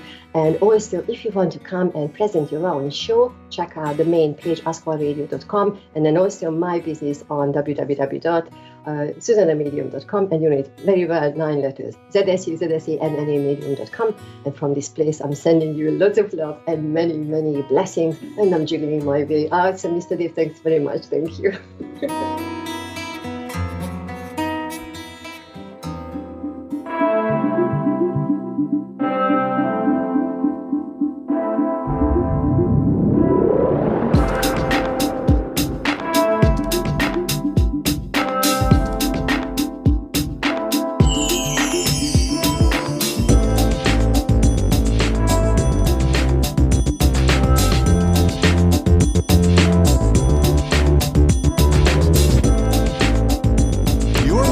A1R Psychic Radio, Earth's #1 psychic radio network, and watching Moonstruck TV, enlightening television. Welcome. Time for Soul to Soul with Medium Kelly Kristen. Live from MediumKellyKristen.com. Connect direct. In North America, dial 888-454-2751. In London, 20-3519-2158. In Sydney, dial 02-8488-3147. Or online, contact us through our Facebook page, facebook.com/psychic radio. Or one of our websites, ask1radio.com or Moonstruck Moonstruck.tv. This is Soul to Soul on A1R, the Ask One Radio Network. Hi, everybody. Welcome to Soul. I'm Kelly Kristen, your host. So glad to be here tonight. I hope everyone's having a wonderful night and a great 2023 so far. I have a very special guest with me tonight. That's Maurice Sinclair, and his business name is actually Ancient Made Modern. So you'll find him at Instagram at ancient.made.modern. So welcome, Maurice. How are you tonight? I'm doing good, Kelly. Yeah, thank you for having me. This is so cool. Yeah, How are you doing? I'm doing well. I am. I beg Maurice to join me on anything and everything, and he's nice to oblige. So thank you for joining us. Of course. Yeah. One reason I asked him is because Maurice has this beautiful soul, this beautiful bright light, and that's one of the things I've been talking about this year is how we can make that our light shine brighter, the light that is our soul. So I think we can just take some lessons from Maurice, because he is bright and shiny. He also is a psychic and a medium, and he is a Reiki practitioner, Akashic Records reader, and does shamanic journeys. He's a master teacher. I mean, he's like a man of all trades. So I thought it'd be kind of fun if we kind of talked about maybe the Akashic Records and shamanic journeys, because maybe some people don't know a lot about that. What do you think about that? Sure. Yeah. All right. So shamanic journeys, for me, they involve, maybe I'll take you through the steps. So typically I will either use shamanic drums, and I'll just kind of use a recording most times rather than even an old drum. It's mostly to get my brainwaves where they need to be so I can access that altered state. And what I do in this altered state is I journey outside of my body, and I journey for the sake of answering your questions or finding what it is that you need to heal. And along these journeys, I will end up meeting different guides, different ancestors, people that you may know in spirit. So those are pretty cool. I started doing those by myself. I never really intended to do it for anybody else. It was just for personal development. And then over the years, I realized I guess I can kind of do this for other people. And, but yeah, that's shamanic journey in a nutshell. You will end up going to one of three main levels of this kind of altered world: the upper, lower, or the middle realm. And each realm has its own medicine, its own things that it can offer you in terms of what it is that you might need. And the Akashic Records, so this is cool because there is a non-physical record of all, maybe some people listening to this already know it. For the people that don't, there's a non-physical record of all history in all directions, everywhere. And we have access to this information. And this is what people call the Akashic Records. And for me, normal ways didn't really resonate with me when it came to trying to access the records. So my personal way in was through shamanic journey. Oh. And this is where the two kind of, we had meet together. Yeah. And through this, I created my own modality with that I call shamanic Akashic healing. And essentially, it's a mashup between the two. Yeah, you access the records via shamanic journey, and it provides this really immersive and kind of like totally nearly augmented reality experience, and it's like really fun to experience. Every journey that I do for people was like their own personal movie or their own personal story that I get to share with them. Oh, that's so amazing. It really is. I know we talked earlier today kind of about how we don't really like to put labels on readings because the reading kind of just does itself, right? Or spirit just leads us where we need to go. But that we kind of have to put the labels so that people kind of understand what they're getting when they have a reading. But I think you and I both agreed that we enjoy the readings that just kind of take their own form and move the way they're supposed to move. You might get a healing, you might get, a visit from a loved one in spirit, you might get both, you might get the journey, lots of things. So. Right. Yeah, I think it's still so funny, and it's like interesting to say this in this space, but I've become quite unattached to the specific labels of the types of readings, and even the labels psychic, medium, and because when it boils down to it, it all kind of comes from the same place. And especially, so for example, like the example that you just gave, it's like there are people that might say, you know what, I want a psychic reading because I want to know about what's going to happen in the future, something like that. And then we connect with them, and oftentimes what ends up happening is that like something entirely different ends up happening through us. That spirit decides that it's more required of them, or something that they would need. So, for example, many of my psychic readings turn into healings. Right. Inadvertently and without me kind of wanting it to. So, yeah, the labels, like you say, just to kind of agree with you, the labels are just to kind of get people in the door and kind of give people an anchor to kind of hold on to say, this thing sounds familiar or sounds interesting. And then you can just go from there. And then do you ever find, for me, a lot of times when I'm doing a reading, that for me, it's very healing. Do you ever find that? Oh, all the time. Yeah. So I find that I think every single healing or even reading that I do, there are things in it for me as well. Right. So there's like, when you're doing a healing and the healing's coming through you, that in and of itself becomes a healing as well. Right. You know what I mean? Because it's passing through you. But also, like, even the more informational types of readings, the things that are coming through for the person that you're reading for, oftentimes when you like hear yourself, you're like, I think I really needed to hear that too. Right. Yeah. Right. I love it. In fact, I think it was a couple of weeks ago, you did a reading for me. Maurice was doing a live, and I just happened to be the first person to pop in. And he said, "Would you like a reading?" I said, "Yeah, of course I would." Right. But he has this really beautiful way of beginning the reading, or he did for me. And I do something similar. Where he took me to a room and he explained the whole atmosphere and the furniture and kind of what it smelled like and what it felt like. And then spirit came in, and I felt like we were just, relaxing on a couch and with the coffee table and just, really there. I mean, we were, but it just was really beautiful. It made it really meaningful for me.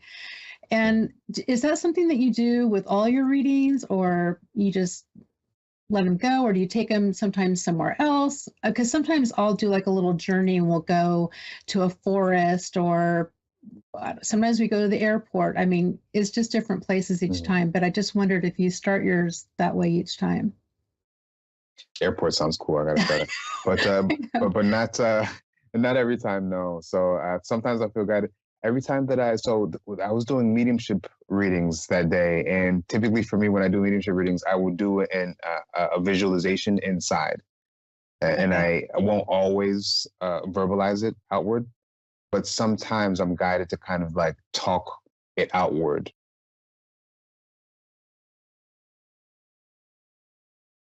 That it feels. There are times where it seems to be resonant with them, the specifics of what I'm saying and seeing as I'm walking up to meet the spirit. Mm-hmm. And in this case, I feel like that it was one of those times where I needed to say it out loud. But no, not every time, though. Okay. And that's funny that you said that, because honestly, almost the way that you described where the living room is like my living room. Right. So funny cool. How that works. So very comfortable. I love that you did that. And then also, I forgot to mention, so if people are interested in getting a reading with you, they can just reach out to you on Instagram at theancient.made.modern, right? Is that how they find you? Yeah, you can reach me at ancient.made.modern on Instagram, but also if you don't have Instagram, I am on Facebook. I don't check it that often, but I am on Facebook. Okay. It's just Maurice Sinclair, and you'll see my face pop up. And also you can email me directly. That's ancientmademodern@gmail.com. Okay, perfect.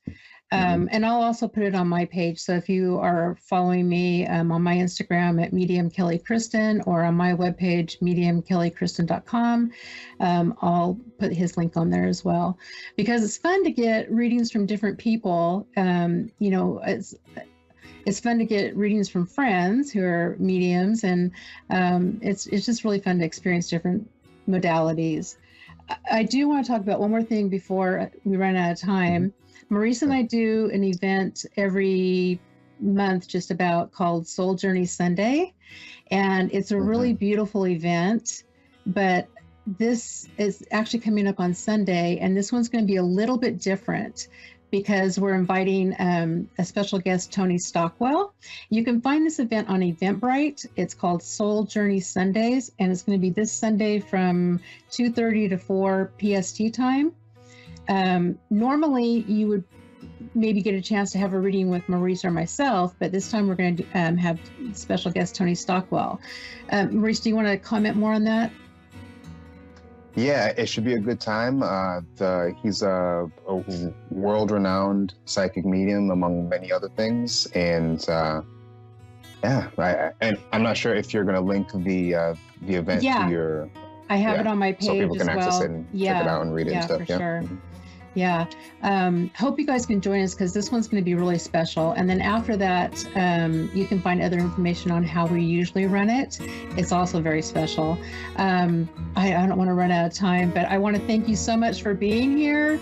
You made my night, that big, beautiful, bright light that you have. Thank you for being my friend. Thank you for even having me on and asking me to do this. This is good. This is cool.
You're listening to A1R Psychic Radio, Earth's #1 psychic radio network, and watching Moonstruck TV and Lightning Television.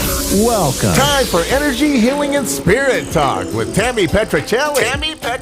Live from TammyPetricelli.com. Connect direct. In North America, dial 888-454-2751. In London, 20-3519-2158. In Sydney, dial 02-8488-3147. Or online, contact us through our Facebook page, facebook.com/psychic radio. Or one of our websites, askoneradio.com or moonstruck.tv. This is Energy, Healing, and Spirit Talk on A1R, the Ask One Radio Network. Hello. It's Tammy Petricelli and Marco. Marco is being very noisy today. She missed me over the weekend, so she wants a lot of attention. She has plucked out all her feathers because she wants to make a nest and lay eggs, and I don't know why. We've given her nesting material, but she decided to use her feathers. So we've invited her in today. So yes, this is Marco. It's a guy name, but she is a female. She's my little mascot. Some people have cats as their familiar. I guess I got a bird as my familiar. So how are you today? It is the last week for Mercury in retrograde.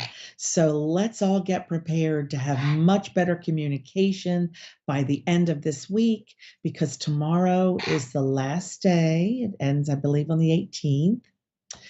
But there's always that shadow time.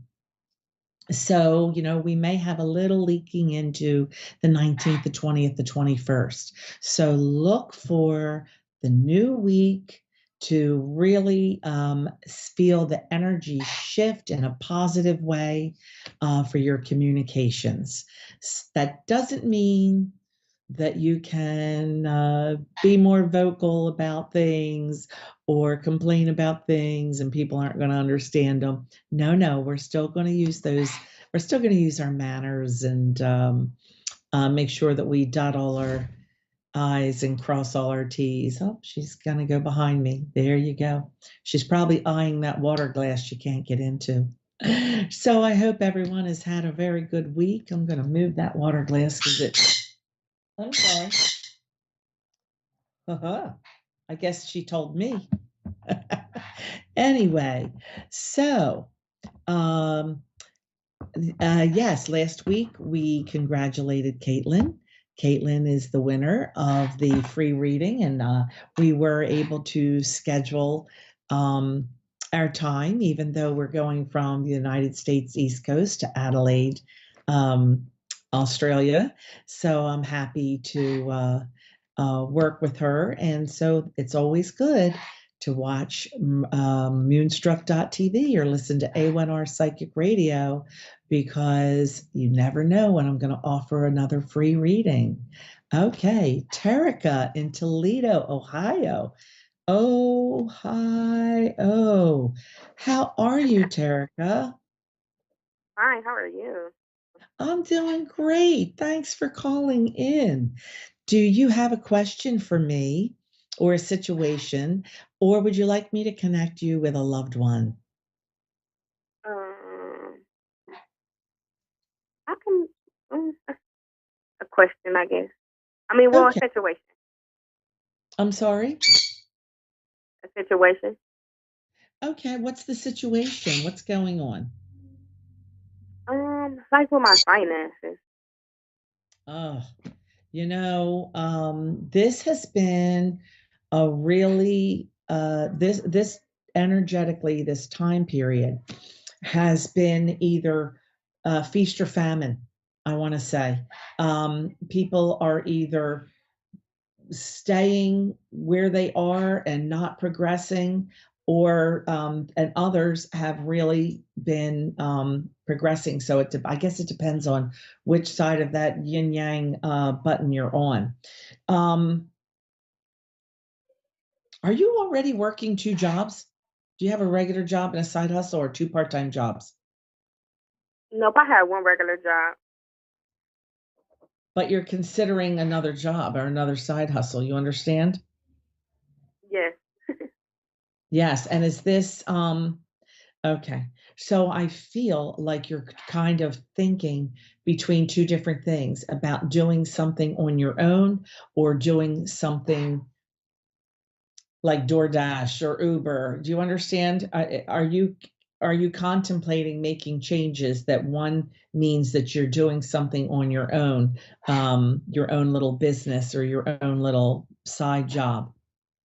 Or are you Yes. considering? Okay, I want to tell you it'll be slow, but do it. Okay. Okay. I feel like if you do something like, Uber or DoorDash or Instacart or whatever, that it's going to be very temporary, and I feel it's not going to be satisfying. So if you need to do it to get the finances in order to put that aside to open up your own little business, I think you should do it.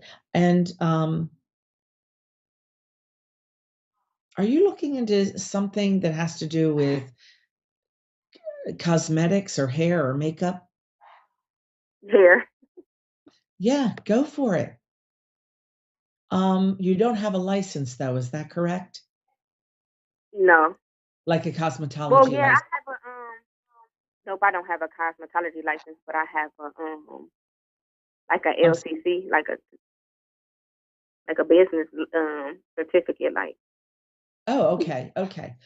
Because I just wanted to say, be sure, be sure that you have all your T's crossed and your I's dotted, in order to protect yourself legally. I don't want you putting on false eyelashes on somebody and then having them complain you didn't have a license to do it or something.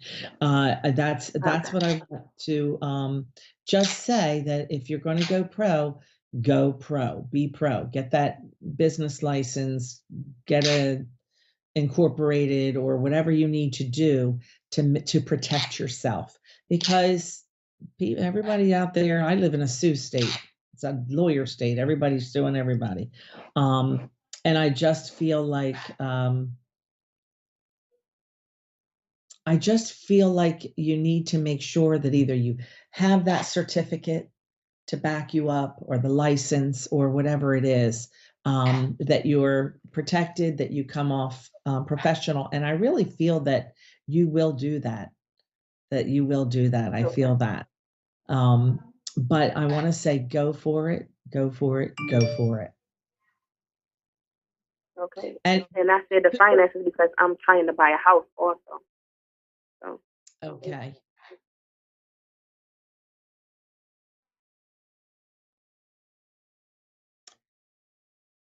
Um,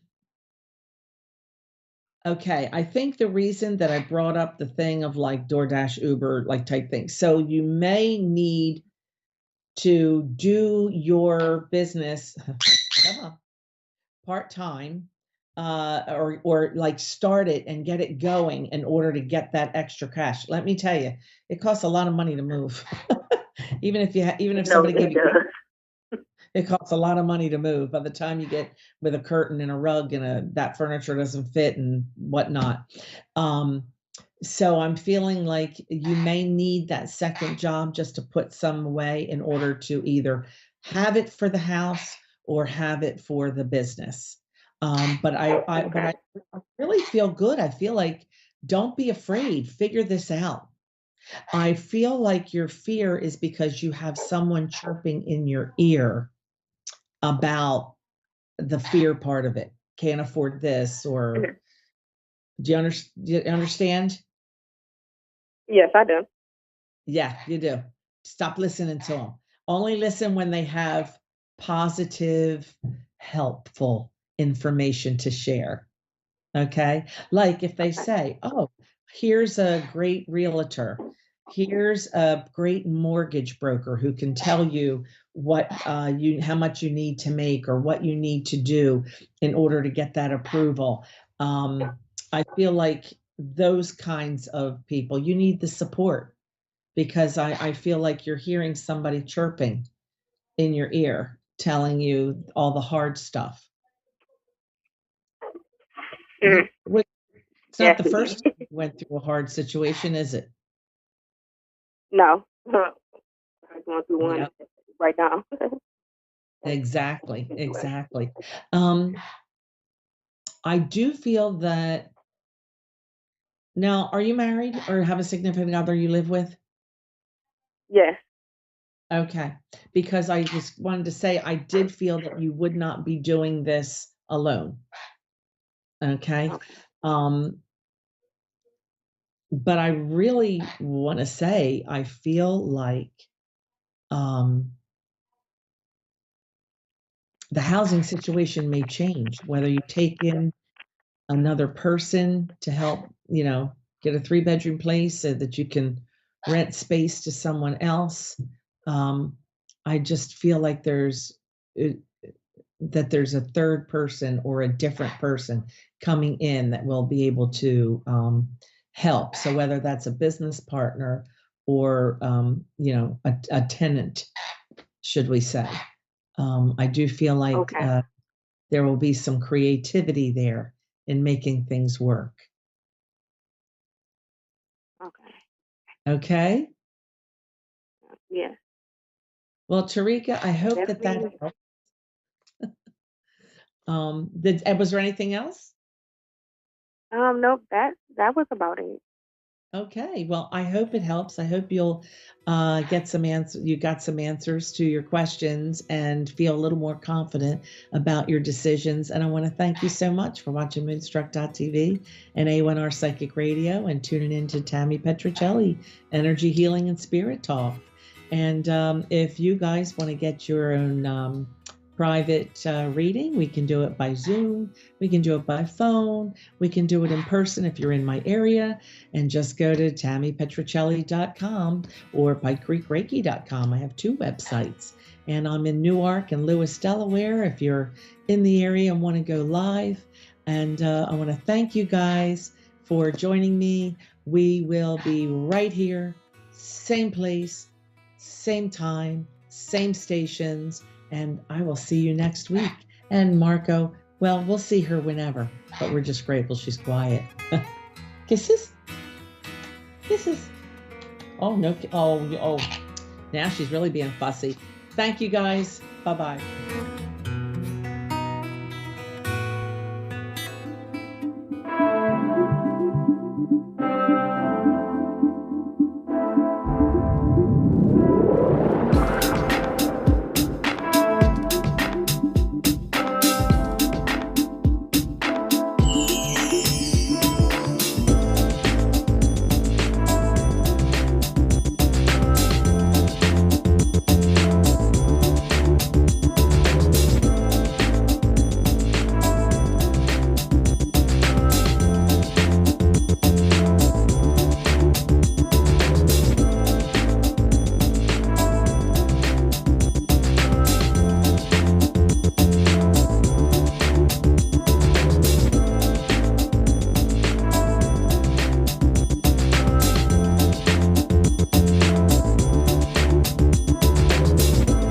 Listening to A1R Psychic Radio, Earth's #1 psychic radio network, and watching Moonstruck TV, Enlightening Television.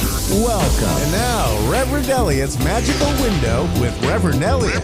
Live from magic-works.com. Connect direct. In North America, dial 888-454-2751. In London, 20-3519-2158. In Sydney, dial 02-8488-3147. Or online, contact us through our Facebook page, facebook.com/psychic radio. Or one of our websites, askoneradio.com or moonstruck.tv. This is Reverend Elliot's Magical Window on A1R, the Ask One Radio Network.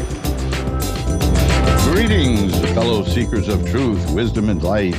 This is your friendly neighborhood esoteric practitioner, Reverend Elliot, coming to you live tonight from the city of New York. The Ask One Radio Network spreads me across the globe and right into your home.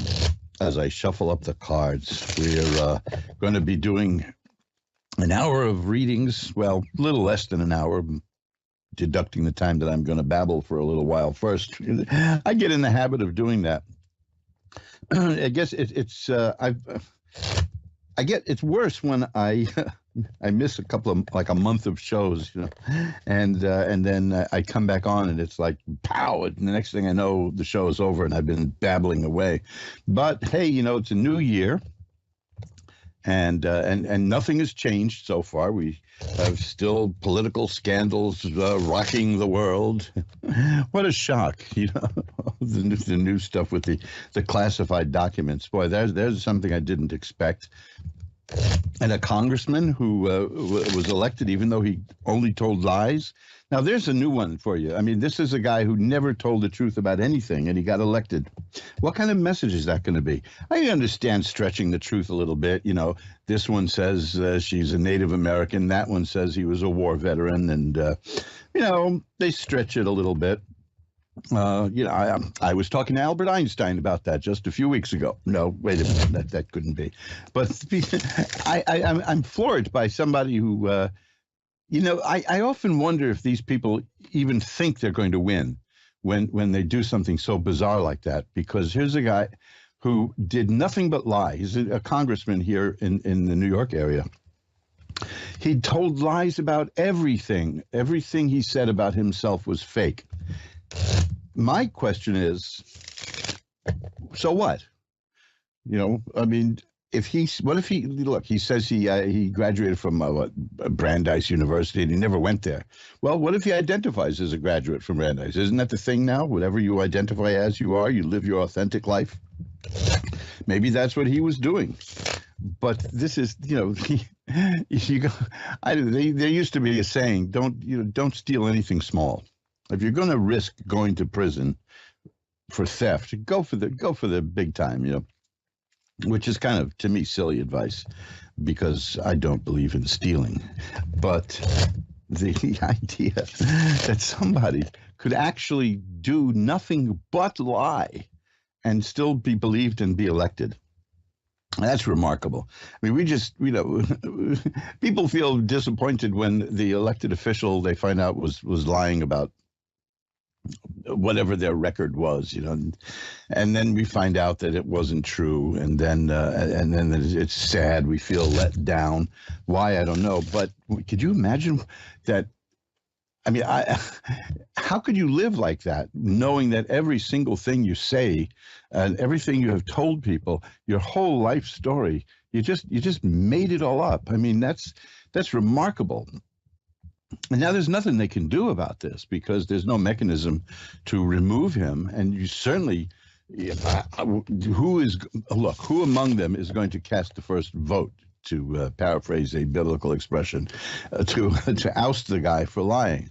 When, let's face it, they all stretch the truth a little bit.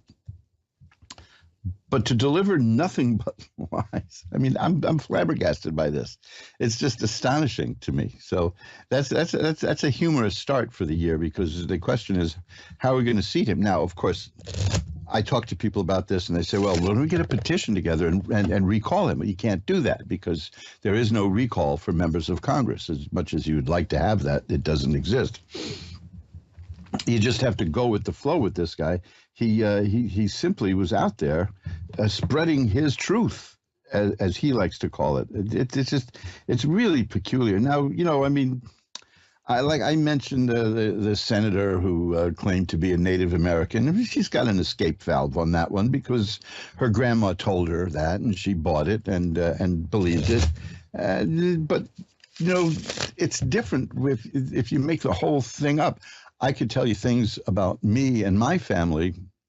I have no way of knowing how true they are. I have absolutely no way of knowing. And yet, I'll tell you something else. I knew a guy, poor guy, he passed away recently. He was kind of a derelict, one of these freaky little characters we know from saloons in big cities.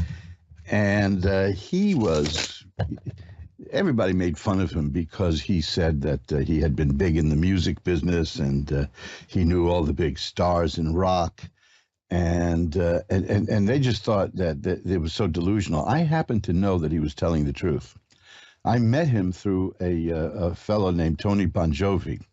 Now, you notice that last name, Bon Jovi. Okay.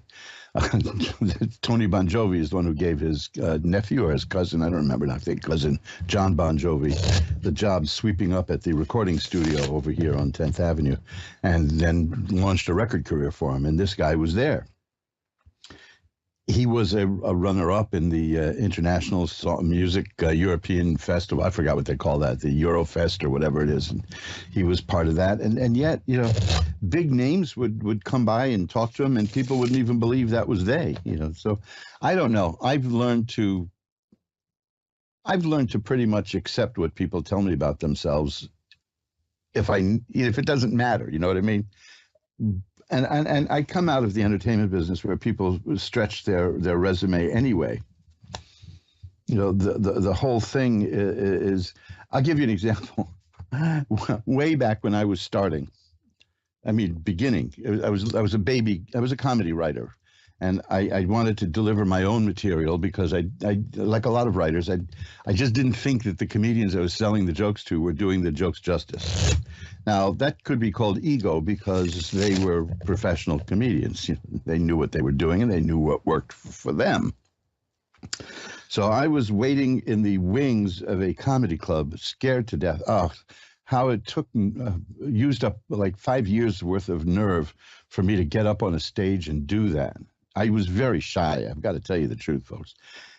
And I finally convinced them to put me on stage, and I'm going to do about 5 minutes of stuff that I thought was funny. And I'm waiting there, and the guy who was emceeing the show was a wonderful guy. He says, our next act is coming to, he just got back from L.A., and he was on the Carson show. Oh, and he was so funny. You probably caught his special on HBO. And I'm furious now at this point because I'm supposed to be next. And I hadn't done any of that stuff at all. I barely even watched the Carson show. And I turn around to storm off to find the club owner and complain when the guy mentions my name. That was the introduction he gave me. So and politics has been described as show business for ugly people. Nothing is true in the entertainment business is what I found out. The sad thing is when somebody does come across with something interesting and truthful in their life, and then and then nobody believes him. That's what happened with this guy, and he had his downside, he had a good side too. I stored some of his music digitally for the time that he would make a comeback. He had a problem with alcohol. Well, I remember one time I ran into him in July, and I asked him, I said, hey, come on in here, I'll get you a cold beer.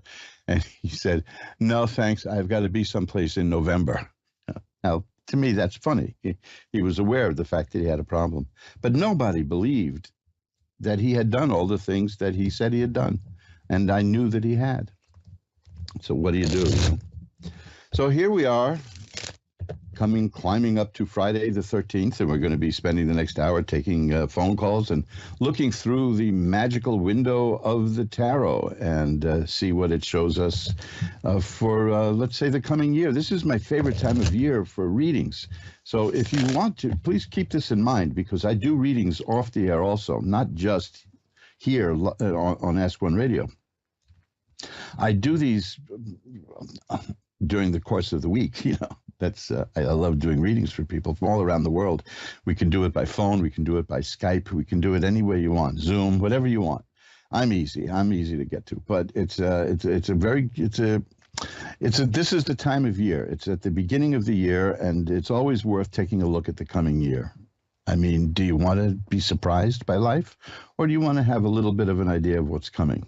Because there's a lot of stuff coming. It's going to be an interesting year. We've already started the 2024 election cycle because the 2022 election cycle ended, and we're in the perpetual election cycle. And that's, of course, that breeds people like this congressman who I still can't get over that. There wasn't a single thing he said that was true. And yet people bought it and voted for him, and there it was. So, this look, if you're not getting anywhere in life, maybe you just need to reinvent yourself. Perhaps that's the way it is. But just, keep it legal if you can. You don't want to go around like The Great Imposter, Ferdinand Demara. He was a wonderful guy. You ever see that movie, The Great Imposter, with Tony Curtis? It looked nothing like Ferdinand Demara. Looked like a big curly of the Three Stooges. So naturally, Hollywood gets Tony Curtis to play him. But this is a guy who talked himself into being a doctor. He operated on some people.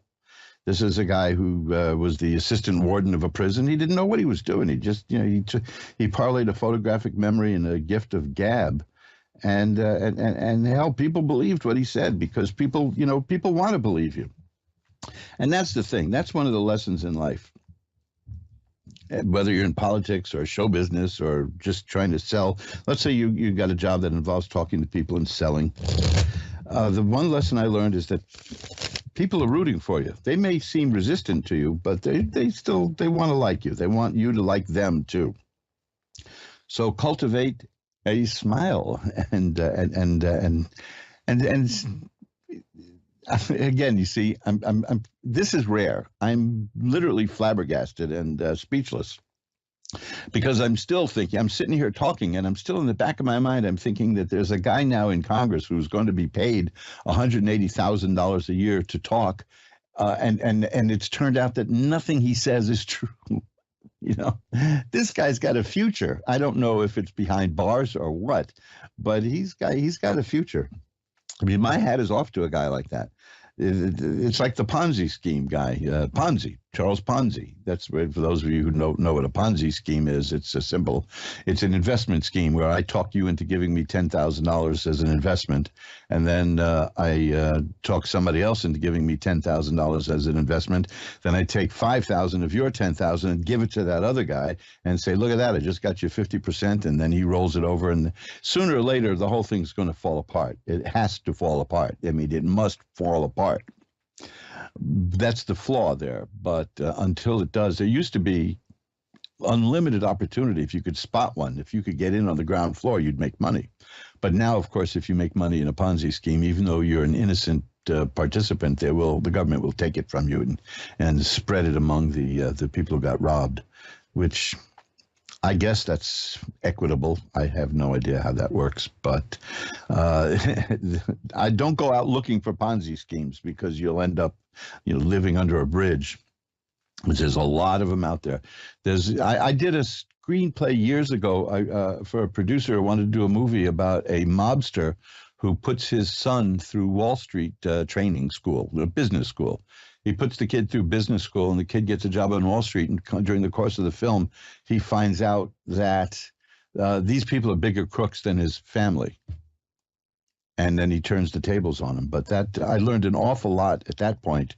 I did my research. As a good screenwriter, I went and did research, and I found a guy who was a broker. He went and he was very happy making, this was in the early 90s. He was very happy making about $150,000 a year. And his friends, all of his friends from business school, he said, used to laugh at him because he was making the least amount of money of all of them. And then he said, but on the other hand, I'm the only one in my graduating class who didn't go to jail. So you see, honesty can be the best policy. Puffery, the Supreme Court has ruled that kind of lying is okay. That's, if we got rid of all lying, we'd have no advertising. It'd be no more. Now, that's not such a bad idea, but there you go. But keep in mind, I'm still stunned by this because here I am dealing truth and light, and here comes a guy down the pike who completely ignores truth and gets rewarded for it. Of course, everybody hates him now. But he's smiling because they can't take it away from him. I guess they can isolate him, but, there's something going on there. I just want to see where this guy ends up. That's all. Well, we'll shuffle these up now, and that's enough for that for now because, frankly, I am still speechless. I finally found what can render me speechless, which is something. Chutzpah doesn't even cover it. This guy it's just tremendous. If you asked him what time it was, he probably wouldn't tell you the right time. But unlike me, I'll tell you the right time. It's just a quarter to Friday the 13th right now. So we're moving into Friday the 13th territory, and folks, it's been one of those days for me. And I'm so glad that I'm with you, because this is the highlight of my week. And that's not a put down. I mean, that doesn't mean my week is bad. I just get so much energy doing this show. I love it. I've been doing this for over 10 years now, and I just love it. And we're going to start off right now with somebody who's in a state that I once thought I would move to.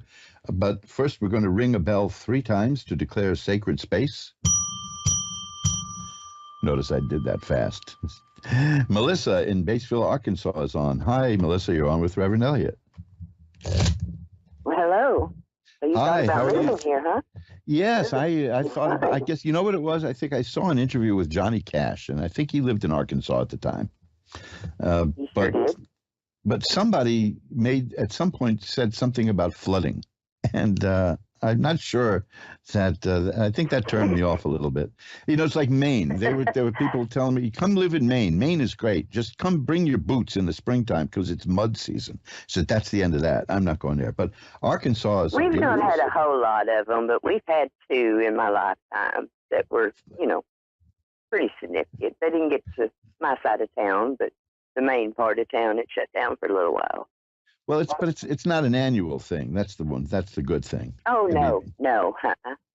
Because it is beautiful. And then, of course, you have the Arkansas River, which you have other people who confuse that with Arkansas. So who knows, right?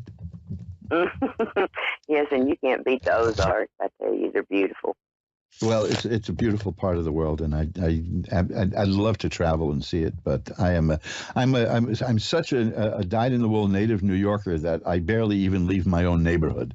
And I live in an exciting part of the city. It's not a very high crime area, mercifully, because it's a. I had a good friend that lived in New York for years and come back, and he said it was just like such a shock. Well, yeah, I mean. A little. We had a large apartment when I was a little kid. We had a really big, sprawling Upper West Side apartment. And they see, that's one of the tragedies of my life, is that my parents never prepared me for the idea that most New York apartments don't have 3 bathrooms. They don't even have 2. Right. But I would go away to summer camp, and I would spend 2 months in the country, in the woods, like Boy Scout camp. Right. And when I got back, the apartment looked so small. Because I just spent 2 months with no walls, no nothing. Right. It was very difficult. It was difficult adjustment. But that shows how everything in life is relative. Well, Melissa, we're here to talk about you, not about me. So what can I look at for you tonight? All right. I don't mind. Just general reading would be fine. Okay. Well, let's see what we've got here. Yeah, These are interesting cards. These are really very interesting cards. I have cards of new things coming your way, changes coming. I mean, I have 5 cards I put here, and 3 of them relate to things changing.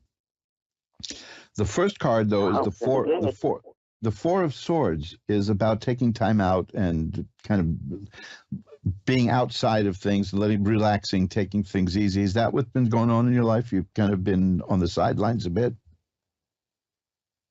I've had to kind of get there the last, month or so.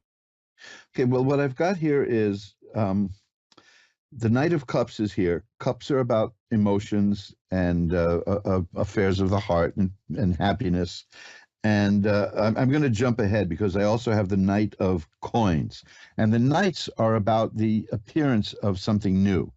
It's the formation of something new emotionally, and something new financially is on the horizon for you. The Wheel of Fortune is the card of change, and the Death card is the one that says a period of your life is ending and a new period of your life is beginning. It's not about dying. It's just telling me that you're about to enter a new phase in your life, and emotionally and financially, it's going to be a growth time in there. It's going to be good. Good time. If you've been feeling stuck, which is, the Four of Swords shows a person just kind of lying there and waiting. And I also have the Eight of Swords, which is a person who feels like tied up. And that's going to move because the horses, which is the knights, are very dynamic. And look at this. I got the Knight of Swords, too. So that's about mental activity. So, okay, you're entering a new period of thinking, of feeling, and money. So those are the things that are going to be growing in your life. And it's coming this year, and very well too. Now, I have to say this. There's also the King of Coins here. The Knight of Coins and the King of Coins is the whole spectrum. You're going to do very well financially. You're going to be okay financially. Now, here's the thing. The Nine of Coins tells me that you're not a hermit, but you're able to be by yourself and be happy and be satisfied. Is that who you are? Yes. Yes. Okay, because that's good. That drives people up the wall. There's many people who just can't be at peace with themselves. But I see that you have that ability, and you've been kind of in a break in your life. But there's new things coming your way emotionally, mentally, and financially. And I'm not getting any indication that it's bad either. So that's good. Right. So. Yes, In fact, I have the Six of Rods here as one of great success and happiness. So that's the way I see the year shaping up for you. Is you're going to grow emotionally, you're going to grow mentally, and you're going to grow financially. Right. Okay. Time for some growth. Yeah. Oh, yeah. See, because that first card I have, the Four of Swords, is about just lying around and not quite doing much of anything. But it's not like laziness or indolence. It's just about time to take a little break and see what develops. And all these wonderful things are going to come your way. I see it now. In fact, I see the Six of Coins. The Six of Coins is here. It tells me that there's a chance that somebody's going to give you money in a way. It's a card of philanthropy. Could mean also winning a lottery, things like that. So keep in mind that there's going to be opportunities coming your way from making money. But most important is your thoughts and your heart are growing too. Okay? Okay, great. I thank you very much. My pleasure. It's been great talking to you. Bye-bye now. All right. Well, you come visit us. All right. Oh, yes, bye-bye. I sure will. Bye-bye. And let's just shuffle up the cards. There's so many places that I've been meaning to visit all my life. And, everybody was talking about, I want to go see Venice, or I've got to go to Paris. And I keep thinking, I want to go to Tennessee. I want to go to Arkansas. I want to go to Kentucky. I seem to have this thing for the South. I have,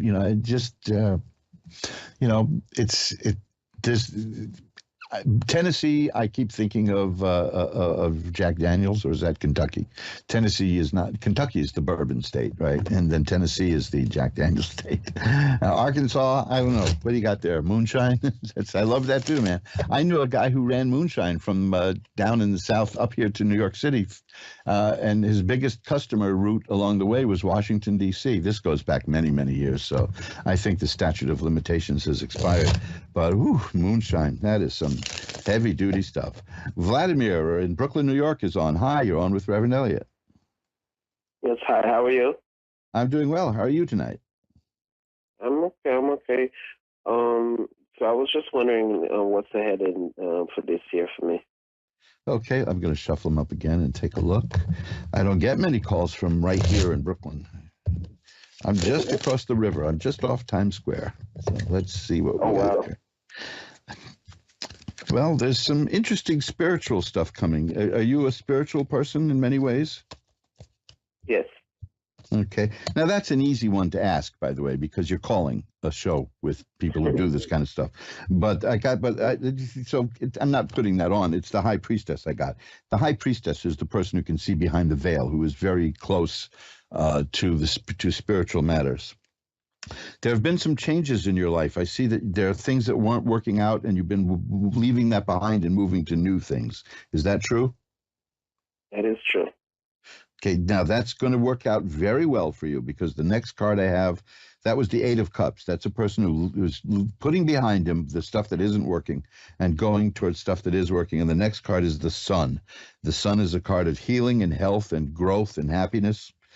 The seven of rods is here. That is a person who can sweep away all obstacles and can get what he wants. Now, the seven of cups is here.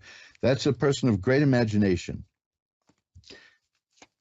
Sometimes people don't like that card because it's of unfocused ideas, they say. But I always like to have, I prefer to have more unfocused ideas than have no ideas at all. And because you can always pick one and work on it, or pick two or three. But your imagination is going to lead to some career opportunities for you, because that's the ace of rods here. You're going to be finding work in something that puts your imagination and creativity to use. Is that the kind of thing you're looking for? Oh, yes, absolutely. I can't wait for that day. Well, what I see is you're going to get it here. It's coming. And it's the Empress is here. That's a card that has that is about making things grow and making things happen. And the Tower Struck by Lightning is here. Now, that's a fascinating card. And I have another card right after it, because a lot of people think that that's bad news. The Tower Struck by Lightning is neither good nor bad. It's just about the sudden change appearing, and the nature of the change is in the next card, which is the Ten of Cups. That means you're going to be very, very, very happy with the change. So this is the year, I think, that the things that you've been working for and the things you've wanted, you're busy improving yourself. That's the 8. That's the one where you're walking away from what isn't working to what is working. The imagination is going to come into play. The Ace of Rods is the new business opportunity that you're going to have because of your creativity. The Sun is the success you're going to have, and the Tower Struck by Lightning is tells me that the change is going to come suddenly, and you're going to be very happy with it. So this is going to be a pivotal year for you. It's going to be very exciting. You know, the things that you've been imagining, because there's a lot of imagination in these cards. Behind the veil, the cups, there's a lot of imagination there, and the things that you've been picturing and imagining, you're going to get. It's going to be within your reach, and I think you can close the deal. See, you can never say it is going to happen or it isn't going to happen, and that isn't just like a cop out because I don't want to mislead you. But what I'm saying is you will have the opportunity to do these things, and you're going to make the right choices because you're doing it. You're on the right path. Here's the Six of Rods. You're going to be successful and succeed. And the Six of Rods carries more than just success. You'll be recognized for your success. So this is it. It's all the stuff that you've been waiting for and working for it's just around the corner for you now. You're going to have a very exciting year. Thank you. I'm truly grateful for your insight. Thank you. Thank you. Well, thank you for calling. And remember, this is all your work. These are your cards. Let me give you one last thing, because it's important here. I have this 10 of Swords here. That is an important card. If there's been bad things in your life, bad times, this card means they're over, and that you're moving away from that. And it shows a person who has been beaten down a little bit, but will get up and will go on. So the bad stuff is over, is what that means. Keep that in mind, okay? Okay. Thank you again. Thank you for calling. Bye-bye now. I really love these positive readings. And of course, you know, we've all been trained by movies to say, oh, look at that. A stranger read my tarot cards and I'm going to die. You know, that doesn't happen. You know, that just doesn't happen. I've been reading these cards for decades, and only once did I see something like that. Only once. And it was quite obvious. It almost never happens, because I believe that things work out for people who seek tarot readings, because these are people who know how to ask for help. And that's the first step towards getting help, is asking for it. You know, you ask the universe for something and it'll give it to you. It may not give it to you in the way you want. This is the thing with love spells, for instance. I have a thing about that at my website, magic-works.com, magic-works.com. Take a look at that page sometime. It's there's like 100 and something pages there. It's all easily indexed at the top of the homepage. But it is those are black magic. If you're going to do something like that, what you're doing is controlling another person's feelings, and that's wrong, and that is never going to work out well. It is never going to work out well. And I have a couple of stories in there about things like that you may find fascinating. I'm just teasing the website a little bit. Go check out magic-works.com. There's loads of stuff there. Show you not just what I can do for you as a practitioner of the esoteric arts, but what you can do for yourself. That's where the real power is. Who's got the power in your life? Not a deck of cards, not me. You have the power. Gloria in Phoenix is on. Hi, you're on with Reverend Elliot. Hi, how you doing? I'm so honored to be here. Oh, I'm glad to have you. How you doing tonight? I'm doing great. Beautiful. What can I look at? I was wondering if you could connect with my guides and tell me what I need to know at this stage of my life. Well, let's see what we have here. Oh, excellent. This is really nice because I just cut the cards and I said, let's see what the first card is, right? The first card shows an angel. It's the Temperance card. So that's telling me that we're in touch with your angel guide here. Okay, so there's the 8 of coins. Oh, I just had this card too, with this 10 of swords. The Justice card. We'll talk about all of these in a moment. And the Page of Swords. Okay, this is very good. The 8 of coins is about a person who works hard at a new job. It doesn't have to be like a career. It just can mean something new. Anything. It works hard. You work hard at what you do, and usually this is about an apprentice. Usually it's about starting something new in a new field of work and doing so well in it that you get recognized. That makes sense. The 10 of swords that I had earlier for somebody else, I have here for you, which is the worst is over. You've been through some bad stuff, to use a euphemism, and that's over. Justice, the Justice card. You've been wronged. Somebody treated you badly? Gloria, you there? Yes, I'm here. Yes. Oh, has somebody treated you badly recently? Not recently, no. Okay, good. But not that I know of yet. Good. Yeah, I know. Well, I'm not getting any indications of anything in the background, like somebody sneaking around. But there is justice coming your way. There's something that you deserve justice for, and you're going to get it. I mean, okay, I don't mean it in the sense that, oh boy, are you going to get it? You know what I mean? Right. You're going to get justice, the justice that you deserve. Something's come up in your life that wasn't fair, and it's going to be rectified. And the Page of Swords is here, which is good. These are all very good cards. I see an independent person, a person who can, let's see, I'm getting so many cards that I got earlier too. The 7 of Rods, a person who can chase away all obstacles. I've got the World, which is a card of assured success. The Strength card, which tells me that you have the determination to do what you need to do. The 9 of Cups, which tells me you can enjoy the good things and nice things in life. It's very well rounded. It looks like there's good things coming your way. That seems to be the message from the angel guide, that you're on a good path, and you're on a good path. Good things are coming. Let's take one more look. I'm going to shuffle this up again here, cut the cards once more, and there I go. It's the Star. That's a card of hope and optimism. So that's good. That's you've got good stuff coming your way. I knew it. I knew it. Well, you're right. Oh, that's wonderful. You have just validated everything that my intuition has been telling me. Good. I'm glad. I love when the cards do that. And see, that's another thing. What you're saying is exactly, it's a wonderful kind of thing to get a reading for. That you have a sense about something and you want to know if that's really what's going on, instead of, will I meet a tall, dark stranger? The stuff that they do in movies is silly in a sense. But this is exactly it, that to say, this is what I feel is coming, will the cards validate it?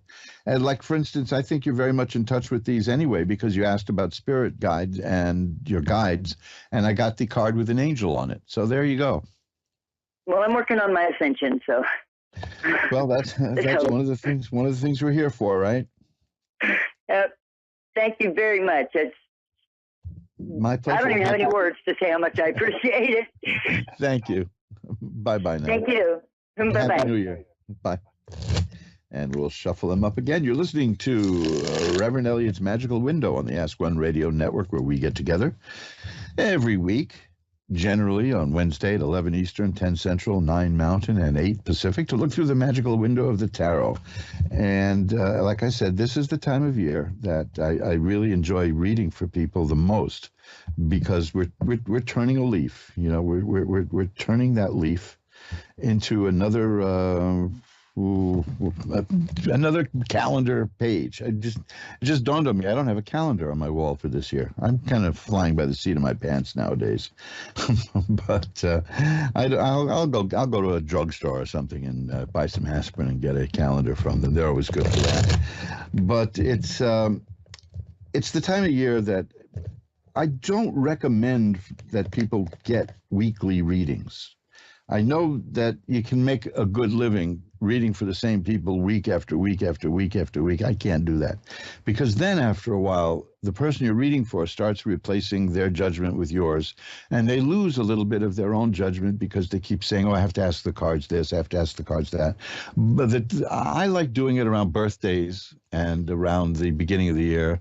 Unfortunately, my birthday is in the first week of the year, so I don't get the fun of doing that. But it's it's a good time to do it. I'm talking myself out of business here, right? I mentioned early on this is a good time to buy a reading from me. Readings start at $10, but don't become a chronic querent, as we call it. We don't. It's not healthy for either of us. You can learn more about what I do at magic-works.com, magick-works.com. And specifically, if you're interested in tarot and you want to do this too, I'm holding these cards in my hand now, but you can hold cards in yours. Check out my book and CD set called Reverend Elliot's Magical Window. I know people don't use CDs that often now, but this comes with a set of this comes with a CD that has actual readings illustrating points in the book, and it'll tell you how to look at the cards and how to work with the cards and give you an indication about what cards can do and can't do. And it's also got a reprint of a 19th century tarot book in there. That's one of the best for teaching you the meanings of the cards. But there's so much more to it than that. And I called the book Reverend Elliot's Magical Window, which is the same as the show, because you guys out in the audience there, you inspired me to write it. And it's dedicated to you. Catherine in Denver, Colorado is next. Hi, you're on with Reverend Elliot. Hi, Reverend Elliot. Thank you for taking my call. Oh, that's what I'm here for. That's what I'm here for. Great. What can I look at for you? I'm interested in career and finances and my love life. Okay, just those things, right? Those few things, those little unimportant things. Yeah, those things are kind of paramount for me at the moment. Let's take a look. The first thing I've got is a card of cups, and cups are emotion and romance. And then I've got a Knight of Rods, which rods are career, and then I've got coin cards here, all kinds. These cards are covering the gamut here. Oh, wow, those three pulled up. That's amazing.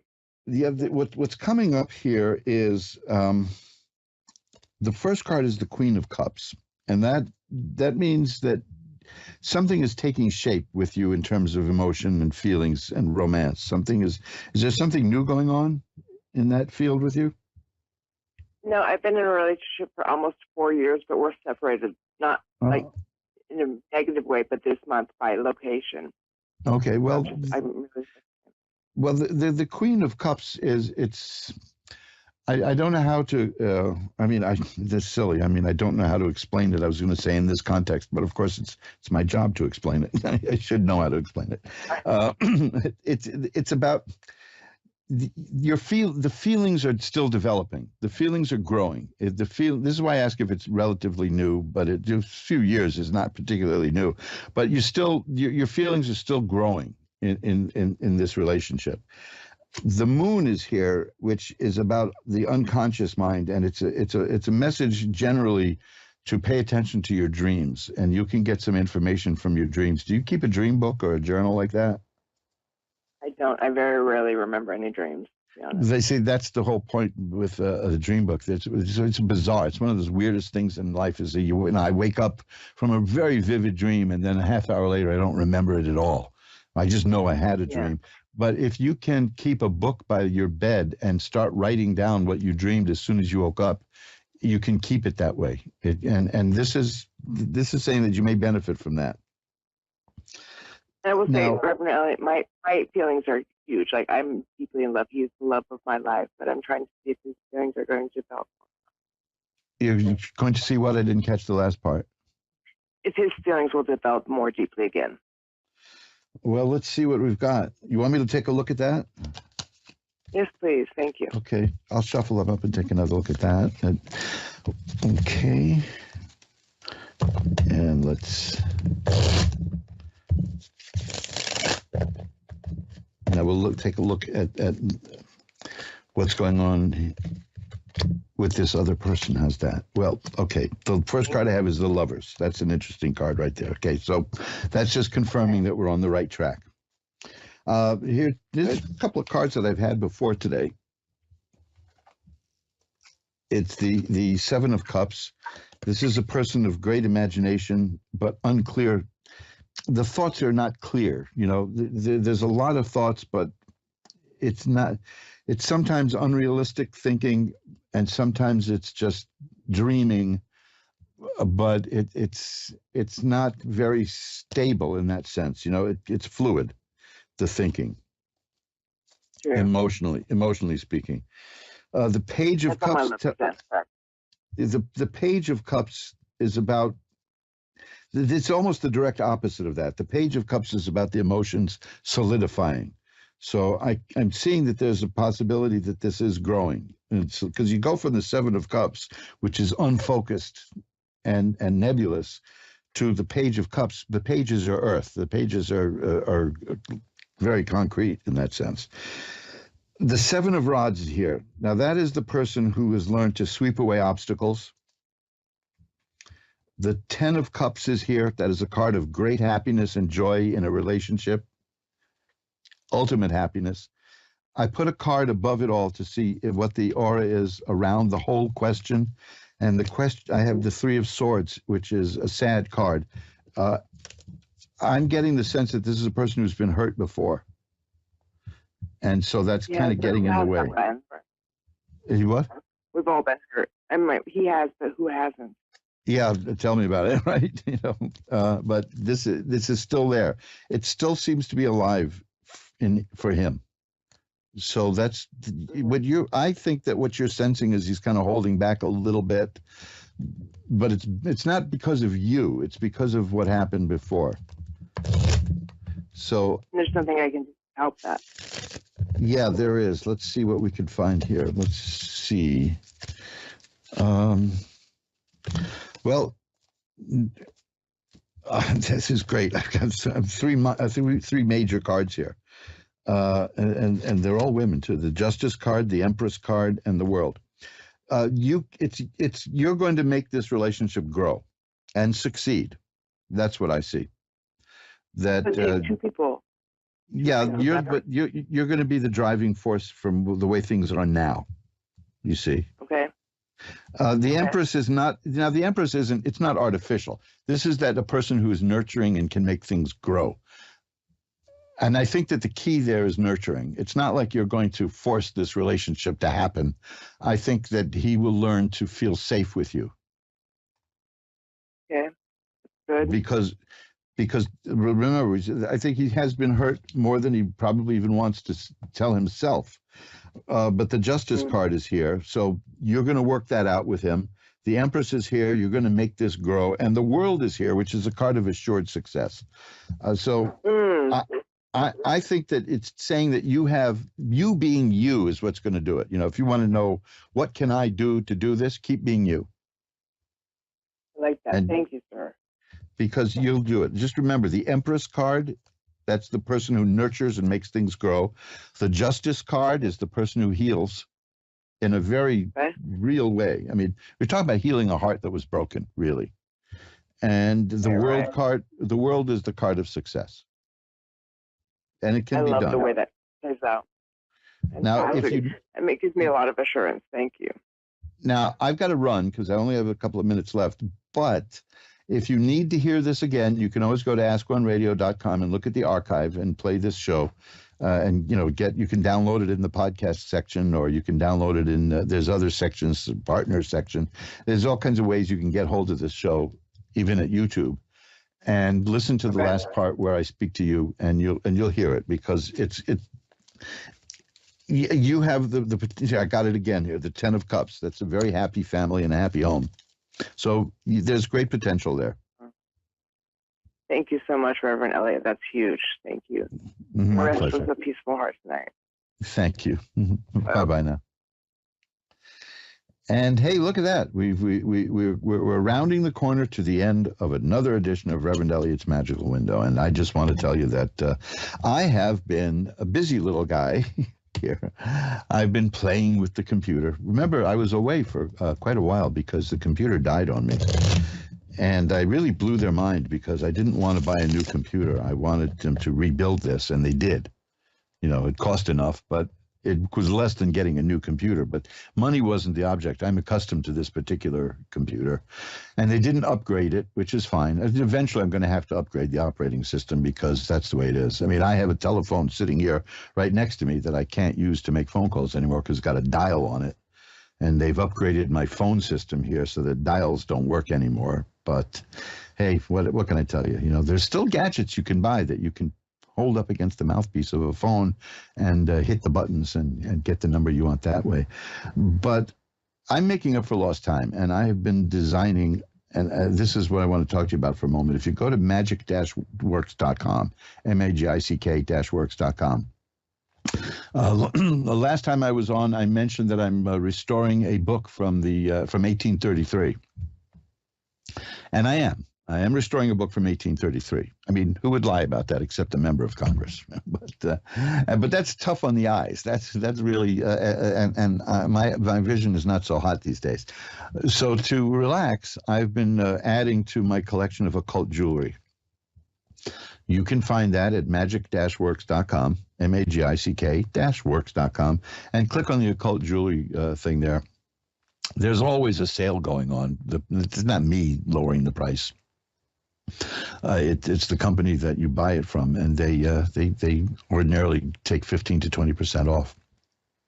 So it's worth looking at that. There are amulets and talismans there that can, for almost any need that you have in life.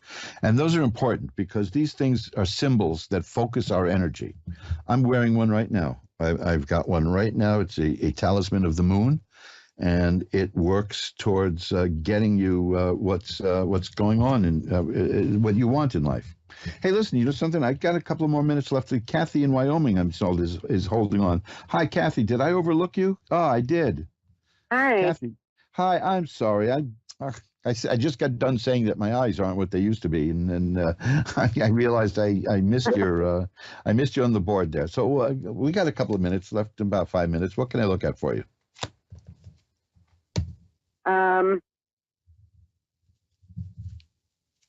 So I'm just kind of wondering if the guy that I've been talking to, if he is a good match for me.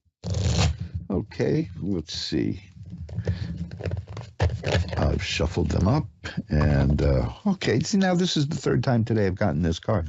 It's the 10 of Cups, and that's a card about a happy home and romance. And the Queen of Cups here, there's romance there too. And, this is looking pretty good. The Temperance card is here. That is a well-balanced, that means balance in life is there. This is looking like a good match. Yeah, sure is. Is there anything else you want to look at? That was fast. I got moving or job career. Okay. And what would you like to look at about the move? How long it will be before I move.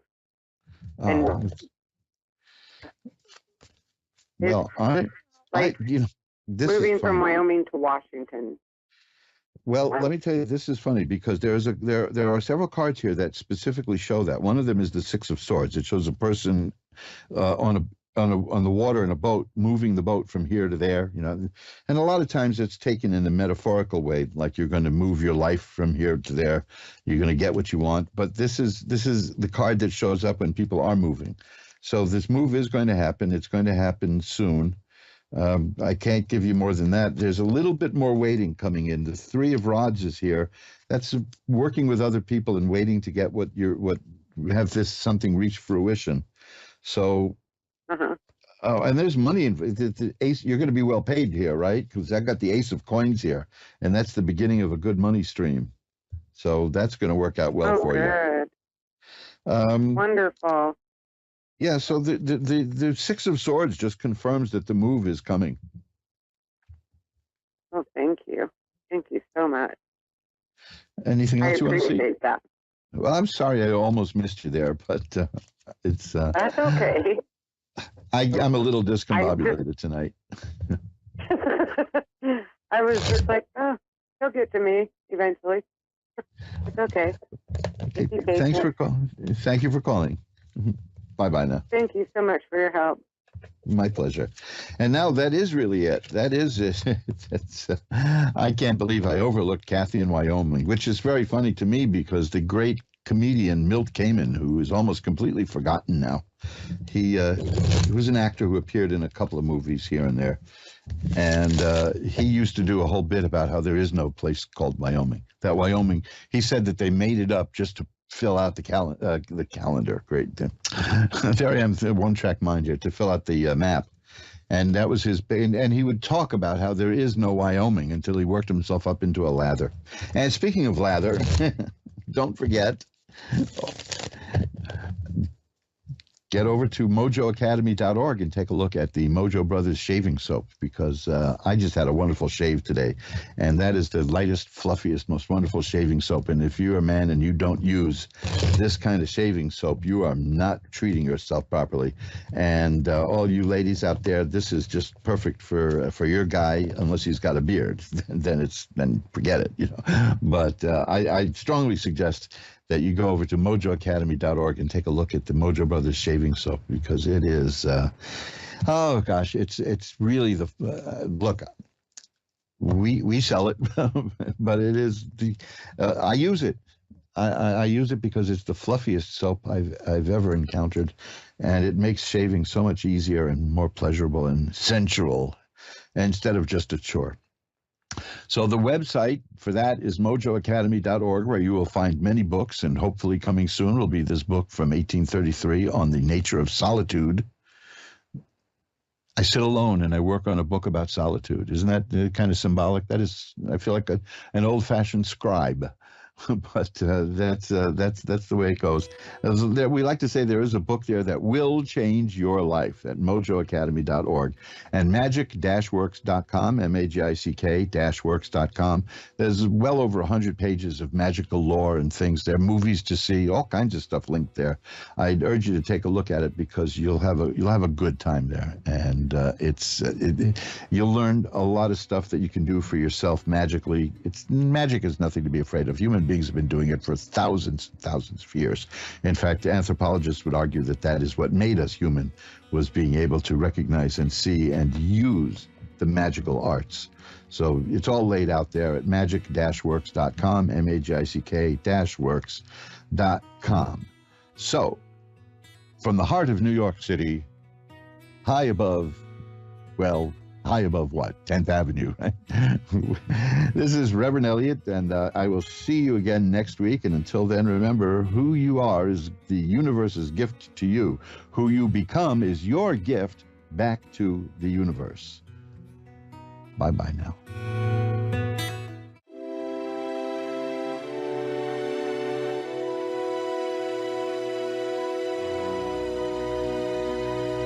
Amazingly accurate, clear answers to any question. You'll love Suzanne Marie readings. Clairvoyant reader and spiritual light trance medium. Tarot is used for spirit confirmation. She's been a spiritual reader for 30 years and would love to be able to bring accurate, clear, visionary readings for those who seek answers. Available online and phone. Call 320-455-2303 or email readingsbysuzanne@gmail.com. Suzanne Marie. Check her event page for specials.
You're listening to A1R Psychic Radio, Earth's #1 psychic radio network, and watching Moonstruck TV, enlightening television.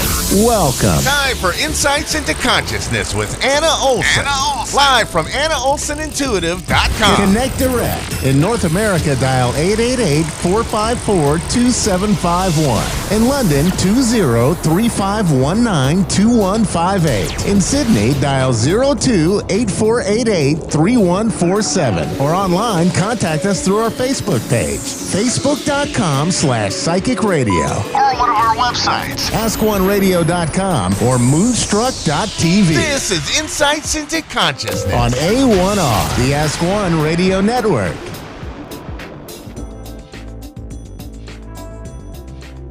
Hi, welcome to A1R. I'm Anna Olson, your host for this segment today with Insights into Consciousness. And today I'm going to do one reading on the air. But first, I wanted to talk to you about Mercury in retrograde.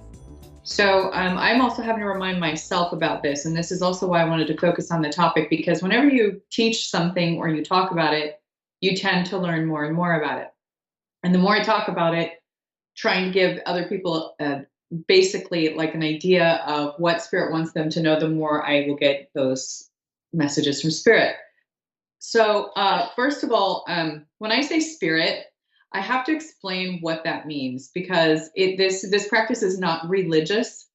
It is actually an ability, and that includes all religions and all walks of life. So because there is not only one type of human with one religion, we do readings, or at least I do readings, on all religions and all cultures and all walks of life. I am not going to only be partial to a Christian, or I'm not just going to be partial to a Buddhist.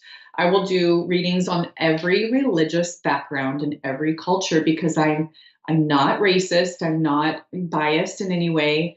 I pride myself in that. And I love that I have really worked with a lot of cultures and different races and religions, and have learned a huge amount from the people that I've worked with and from their spirit guides. So when I do a session, I'm basically talking to their spirit guides and to them subconsciously or their higher self. So it's really just about me learning from interpreting the messages from Spirit on the other side. When I talk about Spirit, it could be the Holy Ghost, what could be called the Holy Ghost, the Spirit, Chi, that it's also called Chi.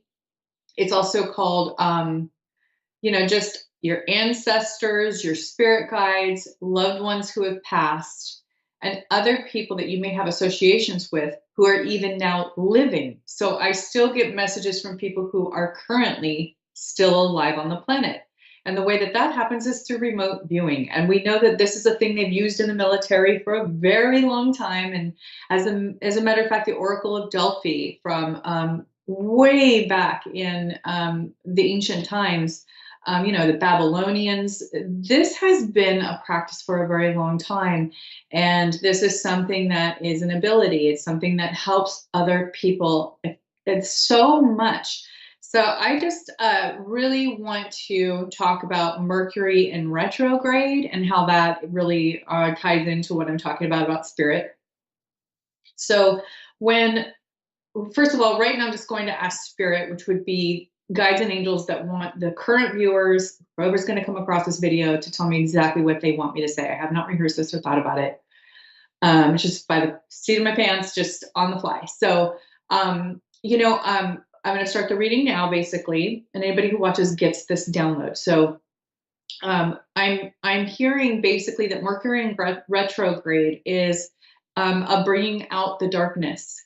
When we're having a Mercury in retrograde, people do tend to make it an excuse. But on the other hand, it is a time where communication can get confused or confusing. Even electronics can work in a weird way or not work at all. We have things that happen with the house pipes, the plumbing, the washer, the dryer, things like that. Because quantum physics, it's not anything other than science. But I don't want to go too far on my stuff, because I'm very scientifically based and I'm very factually based. So to kind of adhere to what Spirit's telling me everyone needs, and not just the way I'm thinking, is that Mercury in retrograde shows us the dark side. It shows us all the stuff we were stuffing.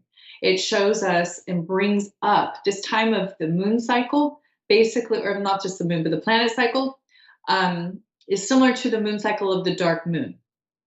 Or, it's kind of like the new moon. So basically, it's turning off the light to leave you on your own for a while and let you suffer. And I know that sounds kind of dramatic, but the truth is that we all need to deal with our stuff that we need to process, because we get into survival mode. And what happens is we stuff all the things we're dealing with and all the spiritual growth we need to do.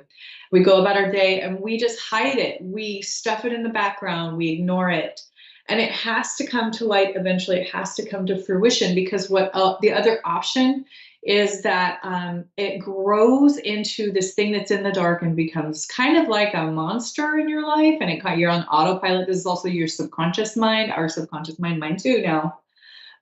And it's really important to let yourself during Mercury in retrograde have some rest, relaxation, stay calm when you talk about things, because there's a lot of miscommunication that can go on right now between people in relationships, meaning any type of relationship. Even people with their pets can have miscommunications. And it's important during Mercury in retrograde, which is actually over this week, by the way. I believe it's on Wednesday. I'm actually going to check my calendar. Yes.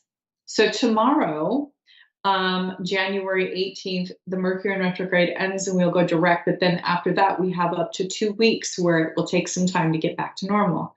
No contracts, no travel plans during that time. You can check, you can Google, see when the next one is, put it on your calendar.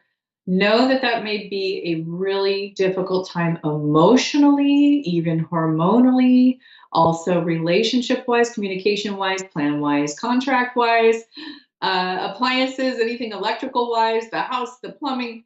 A lot of it is connected to the weather as well. Don't think this doesn't include our ecosystem. This is very closely tied to the ecosystem. So remember that it's not just you, it's all of us together. And remember, this is the time that if you need something or you need help, to go ahead and reach out to other people and to ask for support. People who can lend you their support need to be helpful and useful during this time as well, because this is a great time for people to exercise how they can serve others with the suffering they've gone through and with their personal pain. So this is very, very important. I'm so excited to do my reading today. I can feel it's going to have a lot of positive energy already. So the other thing is that the veil is a little thinner during Mercury in retrograde, and I'm feeling that too. So it's a little bit of a thinner separation from your conscious mind and your subconscious mind, your higher self and your shadow self. Everybody has a higher self. Everybody has a shadow self. So, try not to think that it's a mental illness. It can affect you if you do have some sort of a diagnosis with mental health. Spirit wants me to tell the audience that mental health mostly has to do with, diet, self-care, drug use, alcohol abuse, and trauma. So those are a few things you can, rewind this and get those 5 things. Figure out how to resolve those issues in your life if you want to have the best mental health possible, and then increase the diet substantially. All the things, you can go to Dr. Amen's clinic online, Dr. Amen Clinics. He is the leading psychiatrist who does brain scans and knows all the dietary stuff for brain health. He even has supplements. I personally really like him. That would be my source. You can look up what he has and get it on Amazon too, if it's not what you want or it's too pricey, but his products tend to be really good. So I'm just throwing that out there. And if you sign up for text, you get coupons. So that might help too. But as always, remember that you can contact me and get a reading from me. I'd love to do one for you. It's Anna Olson, intuitive.com. It's at the bottom of the screen. And I can also be reached at Anna Olson Intuitive on Facebook. That Facebook messaging system is a little weird. And it can be very difficult to get to on the business pages. But if you really want to get a hold of me, you can reach me on Instagram at the @ and then it's Tiny Medium Queendom. So just Tiny Medium Queendom, and I'll pop up. You can message me there. And then also there's a link on my link tree from my Instagram page and my Facebook pages to TikTok, which is really like my main platform right now. It's the newest one. It's the most popular and upcoming app at the moment. I know that'll probably have its day and go away, but as of now, I've been getting hundreds of thousands of views and thousands of, tens of thousands of likes. And like, it's really blown up. And I guess people really care about the content that I share there. And it's really helped some people. So you can also go there, find my link tree on there and contact me through there. And I just want you to know that you can get a lot of free content there too. And I keep posting. People just want more and more. So I really try to keep up with posting there. So contact me for a reading anytime. I can also do life coaching. I don't have to read you at all if you don't want me to. I can also offer my training in life coaching through an amazing program that I've gone through and graduated from. So there's that. And, I do have a lot of experience with people with special needs, and I also have a lot of experience with children, families. I've also staffed torch trainings in Los Angeles through a program to enable teens to do better in their lives. So I'm going to do a reading now. I have Diane from England on the line, and I'd like to switch over to her now. Diane, are you there? I am. How are you today? Not too bad. Good to hear. I'm excited to do your reading today. Yeah. And I'd like to know if you have a specific question or if there's a topic you'd like for me to focus on today. Well, I lost somebody very close back at the end of May last year, and I can't stop grieving for them. Okay, so you lost somebody last year? Yes. Okay, I just want to clarify that this person has passed. Sorry? It's a little hard to hear on the line, so I just want to clarify that this person has passed. Yeah. Okay. And you're in some pretty deep grief right now? Yeah. Yeah. I'm sorry to hear that you're going through that. I am going to ask your spirit guides what would be the best course for you now and how we can best guide you in the amount of time we have today to get you to the right place. So it seems to me like this individual had some pretty had a pretty rough upbringing or life in general. Yeah. I feel, was there military influence of some sort? No. Because I feel like warrior, or this guy is somebody who really had to fight his way through a lot of his life. No. No. Okay. Well, I think that's what the military thing is kind of representing right now. That when somebody has a rough past, that sometimes they have to become a warrior. And so that's just basically what I was getting with that. A lot of like turmoil and things like that. And I'm wondering, did you have any specific questions about this person?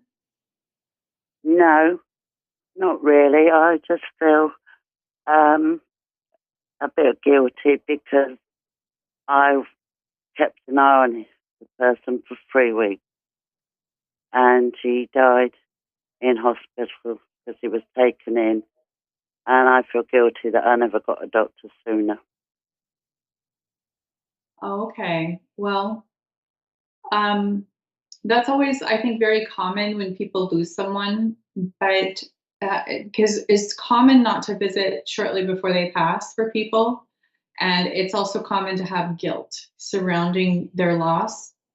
But the main thing that I feel like Spirit wants you to know right now is that you are extremely capable. The reason why you're feeling this so strongly, according to your spirit guides, is because you are it's kind of like you go through processes like this very quickly. You want to you get things done very quickly in this sense. So they're saying you're taking it all on at once. And some people take many, many years to grieve, and some people can get it done a little sooner. because they're just a little more prone to healing and getting through it. So I'm wondering, Right. do you have like a background where that helps you to process this better, or do you usually kind of just put your emotions out there, or? I lost both my parents, and it took me a long time to get over my dad. And my mum went about 14 years ago, but my dad went 43 years ago. And I still think of my dad, but in a different way now. Mm-hmm. You know, I've got all their pictures all around, and I talk to them. Yeah, I think that's great that you talk to them, because they can hear you. You know, our loved ones can always hear us when we talk to them. But I mean, I also think that you've had some practice on losing people, and I think this is just like your body and your spirit and everything just kind of being like, okay, let's just get this over with and do the grieving process. But the good thing is that it'll be over quicker that way. So I think it's important for you to just practice a lot of self-care and to be very patient with yourself right now. I feel that you are a very like generally good, generous person. And Yeah. it's out of your comfort zone to feel like this. And that's why I think you're seeking some guidance right now, because this is very uncomfortable. You're not somebody who feels sorry for themselves. You're not, used to any of this for a long period of time. And the main message from him that I'm getting is that you did everything just the way that you needed to do it, and it's okay. He's saying it's okay, he's fine, and he isn't upset. This is mainly just about your feelings about the topic. You wanted to see him beforehand, and he wants you to know that you can still have contact with him. Like right now you're having contact with him again. You got through the phone line. I feel like that was a blessing, that you really had, that pathway carved out for you. And he's showing me walks in the trees or in nature. Does that make sense to you? Do you walk outside, or do you go on walks? Yeah, we lived near the hills, and we were always all going up to the hills. A bit old now, but it was like a second home when we were children growing up. Oh, that's so sweet. So he's saying he'll talk to you when you go back out to the hills and you do your walks, you walk around. He will give you signs and messages in nature. So you can look for birds, particularly gray and blue birds, that will be following you or really singing to you and looking at you and kind of following you around. And they're very happy, and they're reminding you that you'll get through this and that you will come out on the other side and be happy again. And that the loneliness that you're feeling throughout this process is going to be temporary. And the other thing that he wants you to look for are yellow flowers, and to see how that is. Does that make sense to you? Yeah. How so? Oh, he loved growing flowers. Okay. Because I feel like that you'll see them at just the right time. And that is just him letting you know that you're not alone. He's still with you. He's still around you. And he's going to do this in a way that is very fun and playful, so that you can feel joy again. And he's going to help you get through that, which is really wonderful. But I think it may take a little time for you to notice these signs, which is normal. But after a while, when you start healing and getting a little more of aware of your surroundings with the spiritual signs, you'll begin seeing the birds, the yellow flowers. There's something about the trees, and I'm feeling like there's an angel in the trees. Like he's showing me like there's a little girl even that's kind of an angel in the trees when you're out walking. Right. Is he with my mum and dad now? Your mom and dad? Yes, absolutely. They're all together, and they're all kind of in on this together. So you'll get signs from all of them periodically, and each one will come in at just the right time. I feel like your mother wants to make more contact, because I feel like she wants to work on being closer to you. Does that make sense? Yeah, it does in a way. So she is showing me that when she's looking at her life path, when she passed, she was shown everything that happened in her life. And when she saw her relationship with you, she had some issues with how she conducted herself as a parent, and she wished she could have done it better. But what she's telling me is that she did not have the wherewithal or the awareness to be more involved or be closer or more attached or whatnot. She's saying that her growth was stunted from trauma or from um, some difficult things in childhood, which isn't uncommon. Yeah, I know she had a strict upbringing. Yeah, and there was specifically somebody at a school, a male at a school, that was very harmful to her. I'm not sure if you're aware of that. No, I'm not aware of that. No. Did she go to a private school or be around maybe No, she didn't go to a private school. No. We've been workers all our lives. Yeah, oh, that's okay. No, I'm trying to figure out who this man is that I'm seeing. It looks like a school environment or a church environment. Did she go to church?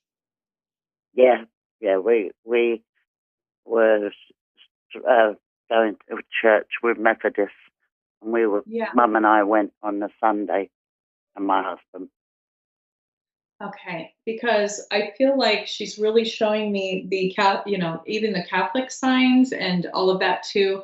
I think there's something in her upbringing where she's just explaining to you that she would have liked to have been closer and she would have liked to be more aware, engaged, involved mother to you.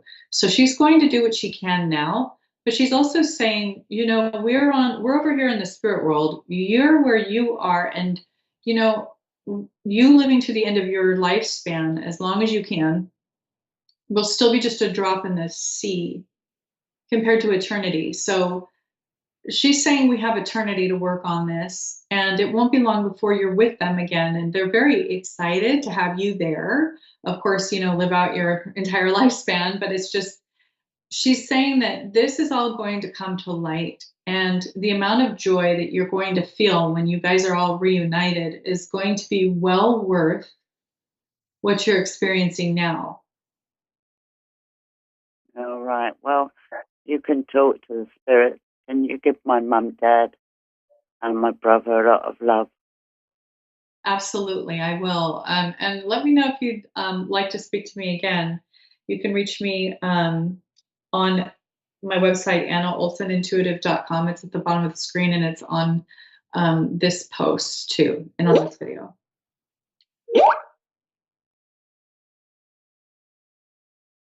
Okay, so thank you so much for calling in, Diane. Thank you. Bye-bye. Bye-bye. So that was just like a quick example. I loved connecting with her family. And sometimes when we started reading, and we have a little bit of a communication barrier there, but I know that when I first started the reading, there was definitely the feeling of like somebody in the military. And then I see militant from experiences in life, difficult experiences. So sometimes spirit is just so symbolic. You'll see somebody in the military, and that doesn't actually mean they were in the army or something. That just means that they had to become a soldier of a war within their own battle. And that's very common with warrior spirits or with people who have had significant disadvantages or just struggles early on in life, especially. But a thing to remember is that our childhoods are sometimes hard because we need that training later in life. And there's no way we can do what we were contracted to do later in life without those issues or those things. Of course, we don't try to put our kids into the way of harm. That's not the point. The point is that whatever happens to us along the way, according to other people's choices, can always be made good, and it can always be made into a skill set that gives us a miraculous, basically an opening of a cocoon. Like you're kind of like in this enclosed space, it's uncomfortable, and you come out with your wings. Before then, you don't have wings. And really, freedom usually comes from experiencing the free agency and free choice of others and how they affect us, and then figuring out what to do with that, figuring out what to do with the free agency of other people. Everyone is teaching us all the time. And of course, defend yourself and defend your children. I'm not saying like, we need to go through pain to be okay. I'm saying that we need to come to a place of an intense amount of self-preservation and defense, and learning and growing through our experiences. No matter what someone else does, we are making the right decisions for ourselves and our families, regardless of what someone else does, with what we have, what we know, and where we are. And when Spirit shows me this beautiful family, and I really feel like she just had a great connection to these parents, and getting that little slice of heaven touching my heart, is amazing.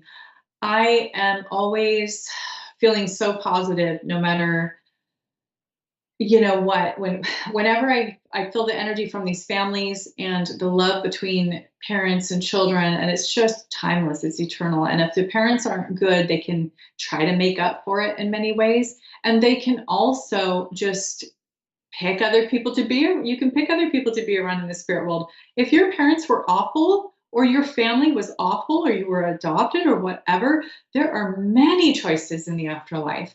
There are many, many options with our spirit guides and angels. So I want to clarify that. I also want to talk about, speaking of family, I had this long break from my show and from work, for the holidays, my holiday break and my vacation. And my husband took me out to this wonderful staycation, and I'm actually wearing a shirt that he got me for Christmas. And then I got this from my son. This is my beautiful heart angel necklace. On the other side, beautiful blue. And you can kind of look into it, gaze into it, and there's a lot of like designs and sparkles in here. It's absolutely gorgeous. And then I'm actually, it's so funny because I do a radio show and I can do this. I'm wearing my mama bear slippers from my other son. And I'm feeling pretty spoiled and surrounded by the love of my family. And that's what I'm kind of like putting out there through my show today, is that I've got a little piece of everybody I love here in my space to kind of launch me into the new year, to like help me to know, like, I just feel like I'm surrounded by so much love and the people who are near and dear to my heart. And it doesn't even matter if your communication's off from Mercury in retrograde that we're going through right now. It doesn't matter if you're in grief. It doesn't matter if you're dealing with all the issues people are dealing with. You can still be connected to spirit. And that's actually the time to be connected to spirit the most, because that's the time when we need help. We need somebody to hold us up. We need a crutch. We need angels to hold us up and to help us like keep up with everything we have to do despite the stress or the process. And then when you come out of the other side of this process, it's just bigger, brighter, beautiful, and the sun is shining again, right? It's like getting through that rain cloud in the airplane, or through the path on the ground, getting through the rain. So always contact me if you need me. I would love to do a reading for you. AnnaOlsonIntuitive.com. On Facebook, I'm Anna Olson Intuitive. And then on Instagram, it's at Tiny Medium Queendom. And then you can also get this podcast on Spotify under A1R Radio, under Insights into Consciousness with Anna Olson. It's also on YouTube, Facebook. Get a hold of me. I'd love to talk to you. I hope that you have a wonderful day, and thank you so much for being a witness to my work today. I hope to speak with you soon and see you next time. Have a wonderful week.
listening to A1R Psychic Radio, Earth's #1 psychic radio network, and watching Moonstruck TV, enlightening television. Welcome. Time for the Psychic Side with John Capello. John Capello. Live from JohnCapello.com. Connect direct. In North America, dial 888-454-2751. In London, 20-3519-2158. In Sydney, dial 02-8488-3147. Or online, contact us through our Facebook page, facebook.com/psychic radio. Or one of our websites, AskOneRadio.com or Moonstruck.tv. This is the Psychic Side on A1R, the Ask One Radio Network. Hello, everyone. Welcome to the Psychic Side. I'm your host, John Capello, here on the A1R Psychic Radio Network and Moonstruck TV. So I'm just delighted to be here today. We'd love to have you tune in, and love for you to send us some emails to let us know what you think about our program. So we're still new here on the Psychic Radio Network and Moonstruck TV. But we're delighted that we can share with you some of our ideas about what psychic ability is about.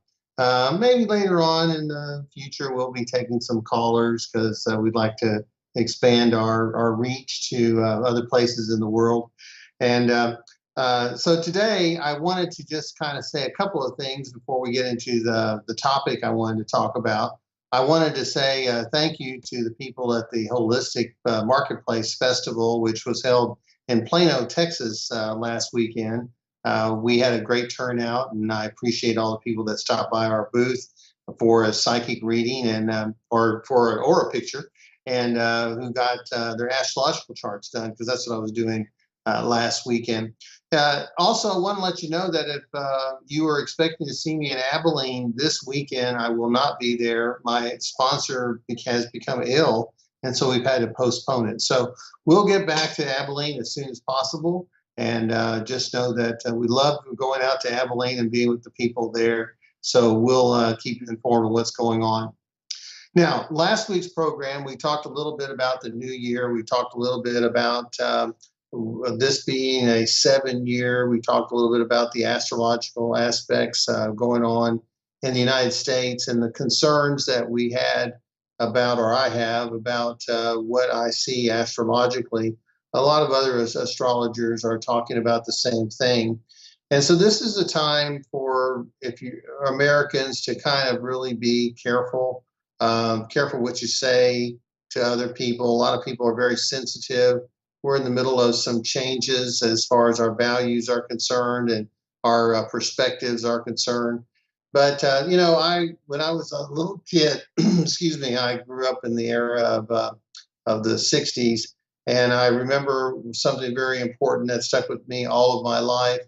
And that was something that President Kennedy said. And it's going way back. If you've never heard it before, then it's something to think about. And in his inaugural speech, when he first became president, he said, ask not what your country can do for you, ask what you can do for your country. And this is a time to get involved, volunteer for good things, volunteer to help people, and volunteer to be there for your neighbor, because we have to be there for each other. And especially in these times, because astrologically we're at that point where the United States was during the American Revolution. That Pluto aspect is kind of troubling. It takes over 250 years for Pluto to make a revelation or a revolution around the sun, and it's done that. And so we've never seen this before, and so it's new. It's something that we have got to take heed over.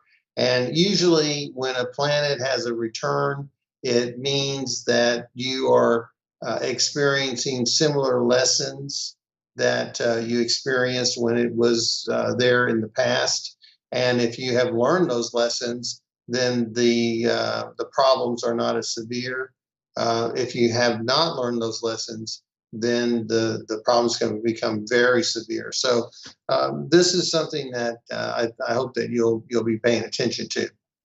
So with that being said, I want this show to be kind of a teaching show, and we're going to be doing that. We're going to be doing other things, lots of things, but generally, I'm going to be trying to teach some of my philosophies about being psychic, and how I was drawn to this work, and why I continue to do it, and we'll probably do it till as long as I can. so the thing is about, if you want to be a psychic, you have to ask yourself why. Why do you want to be a psychic? What do you want to get out of this?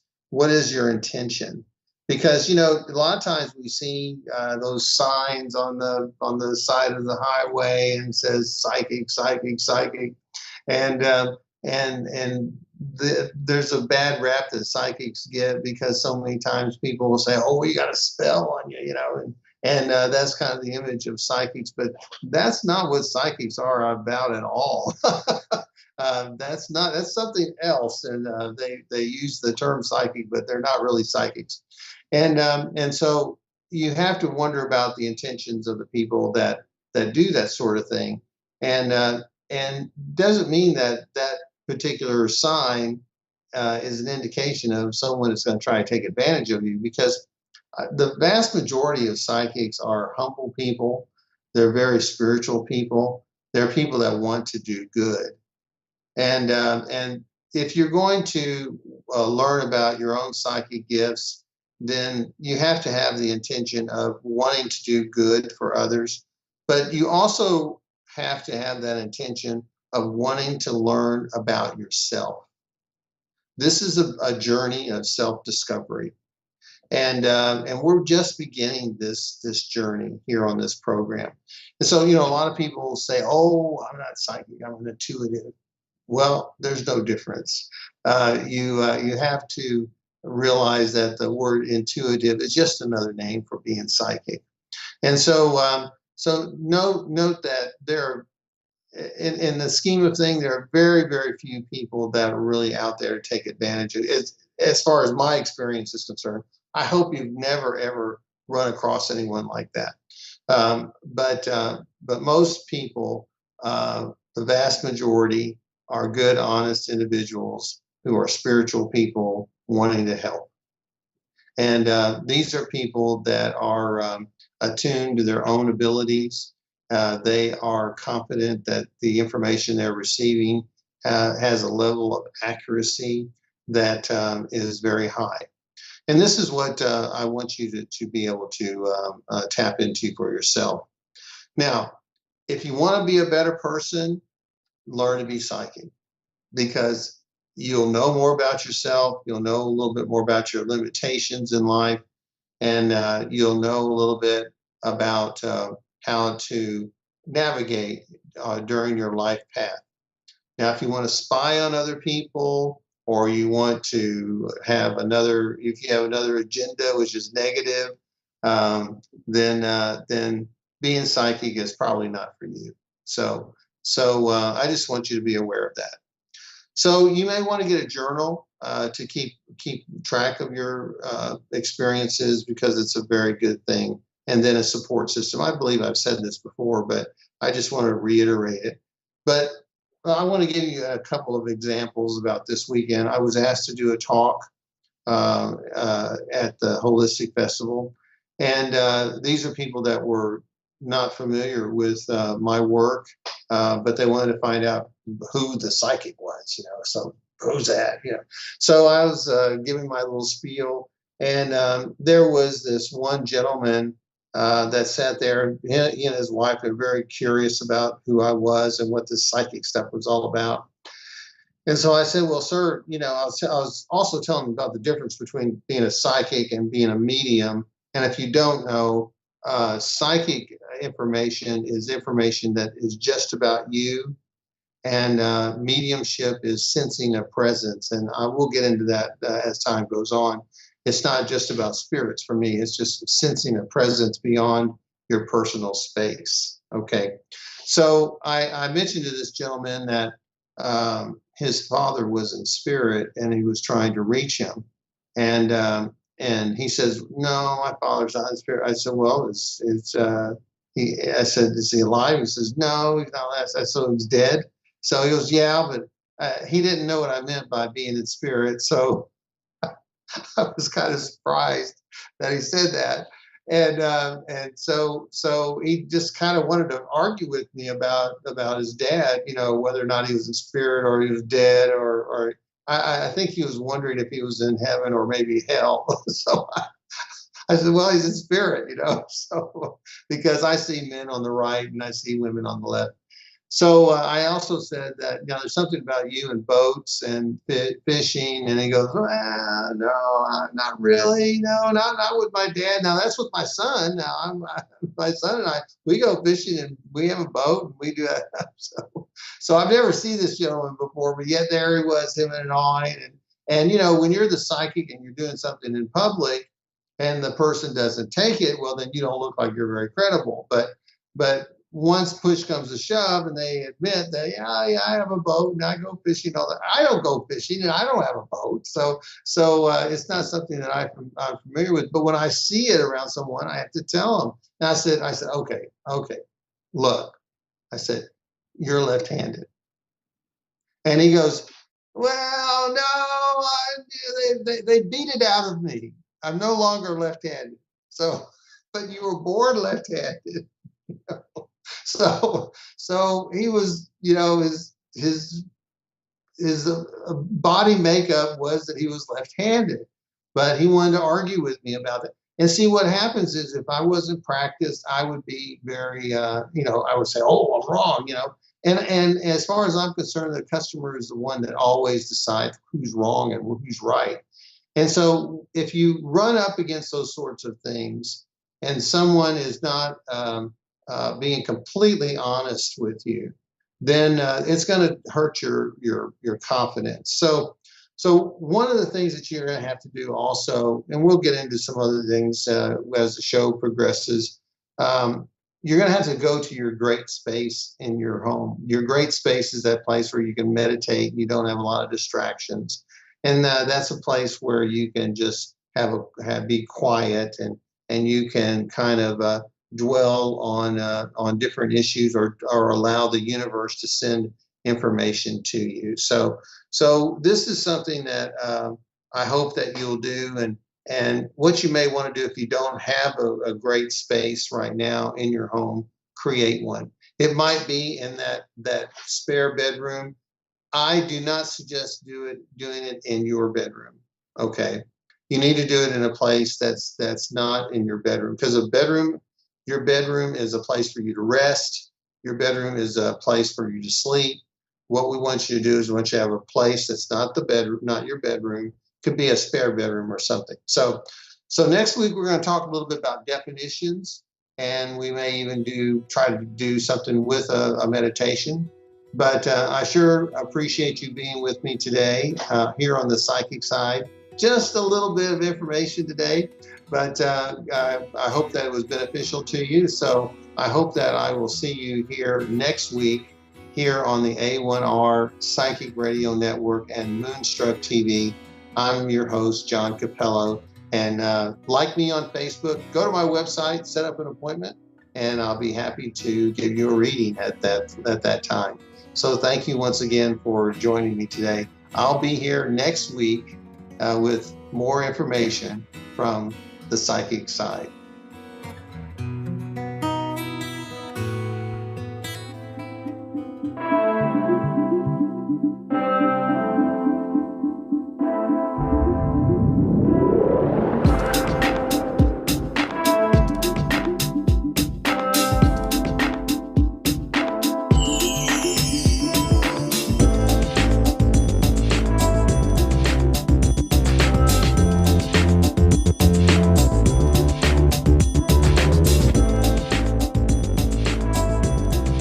listening to A1R Psychic Radio, Earth's #1 psychic radio network, and watching Moonstruck TV, enlightening television. Welcome. Time for Jacqueline Close-More Live with Jacqueline Close-More. Jacqueline Close-More. Live from jacqueline.com.au. Connect direct. In North America, dial 888-454-2751. In London, 20-3519-2158. In Sydney, dial 02-8488-3147. Or online, contact us through our Facebook page, facebook.com/psychic radio. Or one of our websites, askoneradio.com or moonstruck.tv. This is Jacqueline Close-More Live on A1R, the Ask One Radio Network. Hello and welcome to the show. You're on A1R Psychic Radio and Moonstruck TV, and I am Jacqueline Close-More, coming to you live from Melbourne. Woo, exciting. Probably going to start the show with a bit of a trigger warning for survivors of abuse and all of that. Where do I start? So I might start by just how to invoke peace into a space, all right? So when my grandfather passed, he was actually that night terrified of passing because when I was 7, I predicted how he would pass and what the room would look like and how he would feel if he kept being such an obnoxious person towards my grandmother. And he thought I'd cursed him, which really I'd seen a vision. I was just saying the vision, which sort of really shocked him. It needed an ambulance. I mean, sorry, Grandpa, kind of deserved it. Out of the mouths of babes. Anyway, so here he was, and I was, I think, 24 at the time, and he was in the hospital. And exactly the shape of the window, the bars across the window, the height of the window up on the wall, the colour of the walls, the fact that he was in a hospital alone and scared was all what I'd said at 7. Poor guy. I mean, it's a really interesting way to love someone who's kind of obnoxious, isn't it? Sort of love-hate thing. Loved him dearly. You buck up, right? Anyhow, so he said to the doctor, "Oh, my God, the curse is coming true. Oh, I'm going to die tonight. I really don't." I'm not. Understandable. I mean, terrified. I mean, what do you do? We're a family of psychics. I mean, don't muck with that kid. Anyhow, so the doctor said, "Now, hang on a minute. How long ago did your granddaughter curse you?" And he goes, "Oh, it's got to be almost 20 years now." And the doctor said, "Well, you know, it mustn't have been much of a curse if it's taken 20 years to happen." Anyway, I didn't know my grandpa was in hospital at the time. I was busy studying. Of course, I had an exam the next day in the morning. And here he was in the middle of the night freaking the hell out. And understandably, because here was his granddaughter's vision, who was most like him, equally obnoxious and stubborn. I mean, you know, what are you going to do? Better own this, right? So I had this dream, and I ended up in my grandparents' old home, and my grandpa was standing to the right of me, and he was looking at me. I said, "What's going on, Grandpa?" And because he looked about 20 years younger, and he looked like, you know, he just was glowing. He looked beautiful. I said, "Granddad, you look fantastic. What's happening?" And he goes, "Well, I don't know how to tell you this." And then I'm looking over here in the kitchen, and I said, "What are we doing in this house? You haven't been here for years." And then my grandmother was at the sink washing dishes, which is really weird because dinner was also being served, but my mother was standing at the end of the table holding a chair, looking really shocked, and there was empty plates on the table. We never, ever had the empty plates on the table. You would put the dinner on the plates, put it on the table. My stepdad was walking down the hallway towards the kitchen going, "Oh, what's going on here?" And I'm trying to talk to him. I said, "Mum, what's going on?" She, like this. She was just sort of shaking and looking really kind of distressed. And I looked at Grandpa and I went, no, not tonight. I have exams in the morning. I haven't seen you yet, and I want to see you first. He goes, "Look, we don't have time for this." He said, "I need your help." And I went, "What with?" Having completely forgotten what I'd done as a 7-year-old. Whoops. And and he said, "I need you to teach me how to fly." And I went, "Oh, no, anything but that. Don't make me do that. I don't want to show you how to fly." He says, "I've forgotten how to fly and I need you to show me." I went, "Grandpa, anything but that, just not that. I don't want you to go." And he sort of kept talking to me. And I said, all right, take my hand. Took my hand and we lifted up through the roof. And we went flying amongst this beautiful light blue sky with the clouds, and it was just so peaceful. And I was like, oh. And I was loving it. I was loving being with my grandpa up in those clouds and in the sky and the beautiful, beautiful light blue and the peaceful feeling. Anyway, I'm prolonging this as long as I can. I don't even want to go. I know what's going to happen. He says, Jacqueline. I said, yes. He goes, Jacqueline. I said, yeah. He goes, we have to go back now. I went, nope. No, we're not going back. He said, I need you to take me back because it's time. I said, no, I haven't had a chance to say goodbye to you. I haven't had a chance to see you. He said, I don't want you to see me how I am right now. See me as I am in this space. And I said, okay. All right. So we lifted down through the ceiling, down into the kitchen, and here's my mum and my stepdad looking confused. Then again, he never believed in all this stuff, right? That's another story. I did do telepathy with him once. Gotcha, Dad. And my grandma's still standing washing dishes because she's just got to keep herself busy rather than deal with what's going on, right? Understandable. This is her husband. And so here we are standing there. I still got his hand. He says, you have to let go now. I said, nope, I am not letting go. That is not happening. He says, chin up, kid. It's going to get better. And I said, And he goes, look over there. I said, no, I'm not falling for that. Look over there. And he looked really intently. So I looked, and I looked back, and all I could see was his damn Cheshire grin, that bloody teeth, like this smiling. Oof, go on. I woke up crying because I was crying out for my grandpa. Please don't leave. Please don't leave. Bugger.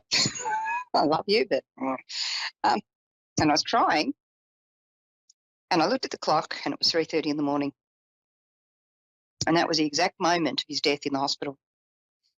So why am I telling you this? If you've got someone who's hanging on to life because they're afraid of dying, light blue, that sky, that peaceful, serene light blue. If you study aurosoma, colour therapy, you'll learn all about what's called sapphire blue, which is that light blue. And it invokes peace into a space. And it helps bring that ability to let go of fear, that ability to be in peace. And if someone is holding on and not letting go and it's their time to pass, they'll pass very soon after that. Or if they're not meant to pass, they're going to calm the heck down quite a bit, usually. They might cry a lot too, as they're releasing things, yeah? Light blue is also the colour of truth and of communication. And we think of the throat chakra, that's blue, usually deeper blue. But blue is ordinarily peace. You can get the blues from too much blue, so don't go painting all your walls that cobalt royal blue and wonder why you're suddenly depressed. Might have some connection to it, just slightly. Also in blue can be authority or the distrust of authority. But blue helps bring peace where there is not. And blue is the opposite colour to orange, which can be wisdom, can be healing a family timeline, but also can be codependency, abuse, shock and trauma. So if someone's experiencing trauma and shock, like a car accident or something's physically happened to them, or even something like sexual assault, orange, and then on the opposite plane, blue, can bring about that grounding, bringing them back into their body, and with the orange, and we think of that sacral chakra in the reproductive area, and bringing that groundedness, get back into your body, which is difficult for someone going through abuse to do because the first thing they want to do is dissociate. So if you can ground them first, then bring in the peace. Don't just go, oh, let's just bring in love and light. That'll make them better. Not necessarily. So This week actually, someone was telling me of a loved one that was just holding on, but dearly was praying for her mother to come and take her away. And this woman was 94. And I actually said to the person I was talking to about their mother, please just try invoking light blue into the space. And if she's meant to just calm down and live on, well, she will. If she's meant to go, then there she goes. And sure enough, within hours of this person invoking that sapphire blue into the space, off she went peacefully. And it's been the ability for her to just find that calm. So particularly dealing with sometimes survivors and victims of assault and abuse, just being mindful not to just say love and light, thought and prayers, things will get better. But sometimes you have to sit in that space with them until help can arrive. And sometimes that means being very, really practical and referring on to other people who can help. And other times it means, yes, we can invoke the space of peace, and that can help. But it's really when you're working in the psychic field, it's about nuance. So you don't just apply the same, action, colour, energy to every circumstance of that nature. You have to really listen to moment by moment, case by case, and this person in each moment. And that is how you get the sensitivity to be able to deal with these sorts of things. I haven't said all I wanted to say today on this kind of topic, but I think this has been a good beginning point, and I hope that's been of assistance to you. My next public event I'm going to be at is Cranbourne Psychic and Wellbeing Expo on the 29th of Jan, and then Croydon on the 5th of February. If you're in Melbourne, Australia, I'll be doing live platform readings, picking people out of the audience to read for. You can also take a paid session with me through my website, jacqueline.com.au. In the meantime, I hope you have a fabulous week and a fabulous rest of this broadcast with other shows and presenters through the afternoon, morning or evening, no matter where you are in the world. Hope you're having a great day. Catch you next time. Lots of love, Jacqueline.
You're listening to A1R Psychic Radio, Earth's #1 psychic radio network, and watching Moonstruck TV, Enlightening Television. Welcome. Time for Amanda Hall Psychic with Amanda Hall. Live from AmandaHallPsychic.com.au. Connect direct. In North America, dial 888-454-2751. In London, 20-3519-2158. In Sydney, dial 02-8488-3147. Or online, contact us through our Facebook page, facebook.com/Psychic Radio. Or one of our websites, AskOneRadio.com or Moonstruck.tv. This is Amanda Hall Psych on A1R, the Ask One Radio Network. Welcome to A1R Psychic Radio here on Moonstruck TV with Amanda Hall Psychic all the way from the Gold Coast. Let's just reaffirm Happy New Year to everybody around the world. It's an amazing time of the year, I think, when we all sort of head into the new year with such positivity and such excitement and all these great intentions.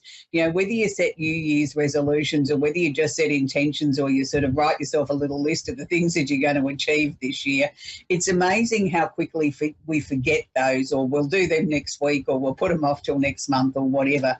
My New Year's intentions this year was to have a little bit more work-life balance. As I've mentioned before on previous shows, I'm a little bit of a workaholic. Last year I set the intentions of not working weekends and my children nearly fell over. First time ever they've known their mother to schedule off family time on a weekend. So I'm really living up to it. I actually took the day off yesterday and spent some time with some family that I haven't seen in a very, very long time. And it was really refreshing to come home and know that I'd played hooky for the day, and it really felt good. So maybe, we could all do a little bit more of that and bring some balance back into our lives. And I think, when we look back over the last 3 years, and we're heading up for nearly the third year anniversary of when the pandemic started, our lives got tipped upside down. We all needed to reorganise ourselves, look at our world through a different lens, look at the simple day-to-day tasks that we did in a different way, whether it was going to the shops to, purchase food to feed the family, or going to work, or just our leisure time and things like that. Everything went sort of upside down and sideways, and we all had to find a new normal. And now we're slowly starting to get back to what was previous pandemic times, and people are travelling more and spending more time with family and loved ones, and, borders are open and things like that. It's really exciting to sort of see that, when you're out and about, that people are really starting to reconnect with their roots, starting to catch up with people that they haven't seen in a very long time, or making that extra special effort to attend a family event that once upon a time they would have made an excuse at why they couldn't go. So I think that, we have learnt some very valuable lessons in the last 3 years. So let's continue on with them. Let's continue to move them forward. So I'm really excited to share this week's Sibley Tarot card with you this week, because it is the card of the Chariot. Now, the Chariot card is an ambiguous card because it has a few different meanings, but it's the card of movement of residence. So if you're not planning on moving residence, then delete that part of the message. It can be a journey that we need to take. It can be victory over a situation or a problem. Now, I find in readings, more times than not, it becomes that sort of meaning, that finally saying you've got the victory over a situation or a problem that's been haunting you or been in your life for some time, that you've really had to work hard to sort of bring a conclusion to, and a conclusion that you're comfortable with and can live with. Sometimes this means that we've got to balance the opposite polarities. Now, by that, I mean we've got to look at both sides of the argument, and somewhere in the middle we find balance. Somewhere in the middle of that we find the answer, something that we're comfortable with, something that we can live with. May not have been the perfect solution, but it's certainly a solution that we can live with moving forward. So when you see this card come out in a reading, look at it and say to yourself, okay, I can do the victory dance. I can do the happy dance. That there's something that really is coming to a conclusion, and something that I'm going to have immense victory over, something that's going to really bring a smile to my face because I have achieved something that's quite monumental. So don't sort of dismiss this card as something that's not to be taken seriously, because it is to be taken seriously. Now let's move on to the astrology section of the show. And I get lots of inbox messages and emails and things like that from people that say that they really do tune into this and really look forward to sort of seeing what I've got to say, and that they've learnt so much. And probably one of the most common things that people share with me is that I make it simple. that it's easy for them to understand it, to digest it, that I'm not talking in technical terms that go straight over their head, and that they feel that they're getting an education in astrology as well as finding out what's happening around the universe, that they're starting to understand that astrology is a science and it's not guesswork. It's not something I sit in the chair and dream up. It is an actual research science, and I do, consult my charts and things like that prior to the show and look at where the planets are sitting at the moment. If we were to take a Polaroid photo, which is, I know I'm showing my age now, but a Polaroid photo used to be instantaneously, it spat out at the bottom of the camera and you got an instant picture instead of having to wait weeks for it to be developed and you pick it up. So it's like what we'd call a screenshot today. But if I was able to do that, that's what I do. That's where I look at where the planets are, what aspects that they're making, the things that are jumping out at me, the things that are important. It's that snapshot of today. That's where I glean my astrological information from. I know, what the symbols mean and which houses and what angles and aspects and things like that they're making and how that's going to affect us. So there's just a little general idea of how I do the astrology situation every week. And I do that just prior to the show so that it's on my board that I can read, and then I sort of just share with you my knowledge off my head of what I understand astrology to be. It's not prescripted. It's not something that I read off a teleprompter or anything like that. That is my actual knowledge coming verbatim out of my mouth as I sort of glance at the whiteboard for just what the symbolism is, and then I move from there. So to start the astrology section off, we still have the sun in Capricorn. We're down to sort of the wire with that. We've only got another couple of weeks and then the sun will move into Aquarius. So happy birthday to all the Capricorns out there. And I know it's a very busy time of the year for a lot of people. Lots of people are sort of starting to look at their finances, starting to organise themselves for the new year, the year that lay ahead. Regardless of your star sign, it is a time when we should all start to really look at the official situations or things in our lives that need attention, whether that's getting our finances in order, looking to make sure we've got the best deals on our utility and cell phones and things like that, whether it's the time to look at what doctors and dentist appointments may need to be made for the coming months, organising your wardrobe, anything that's got an official sort of nature to it. It's the time now that it's asking us to address it for each and every one of us. For Capricorns in particular, they are going through a major transformation, have been since 2008, but Pluto, the planet of transformation, has only got about another 18 months to go here in Capricorn. So we're going to start to see Pluto really rev up his magic now, if you want to put it that way. And he will straighten out anything that any Capricorn has not addressed at this point. There may be some changes there. They may be asked to sort of look at their lifestyle or look at things in a different way or come to terms with that there may need to be some altered changes in their living arrangements, or their health may need more attention than what it's done.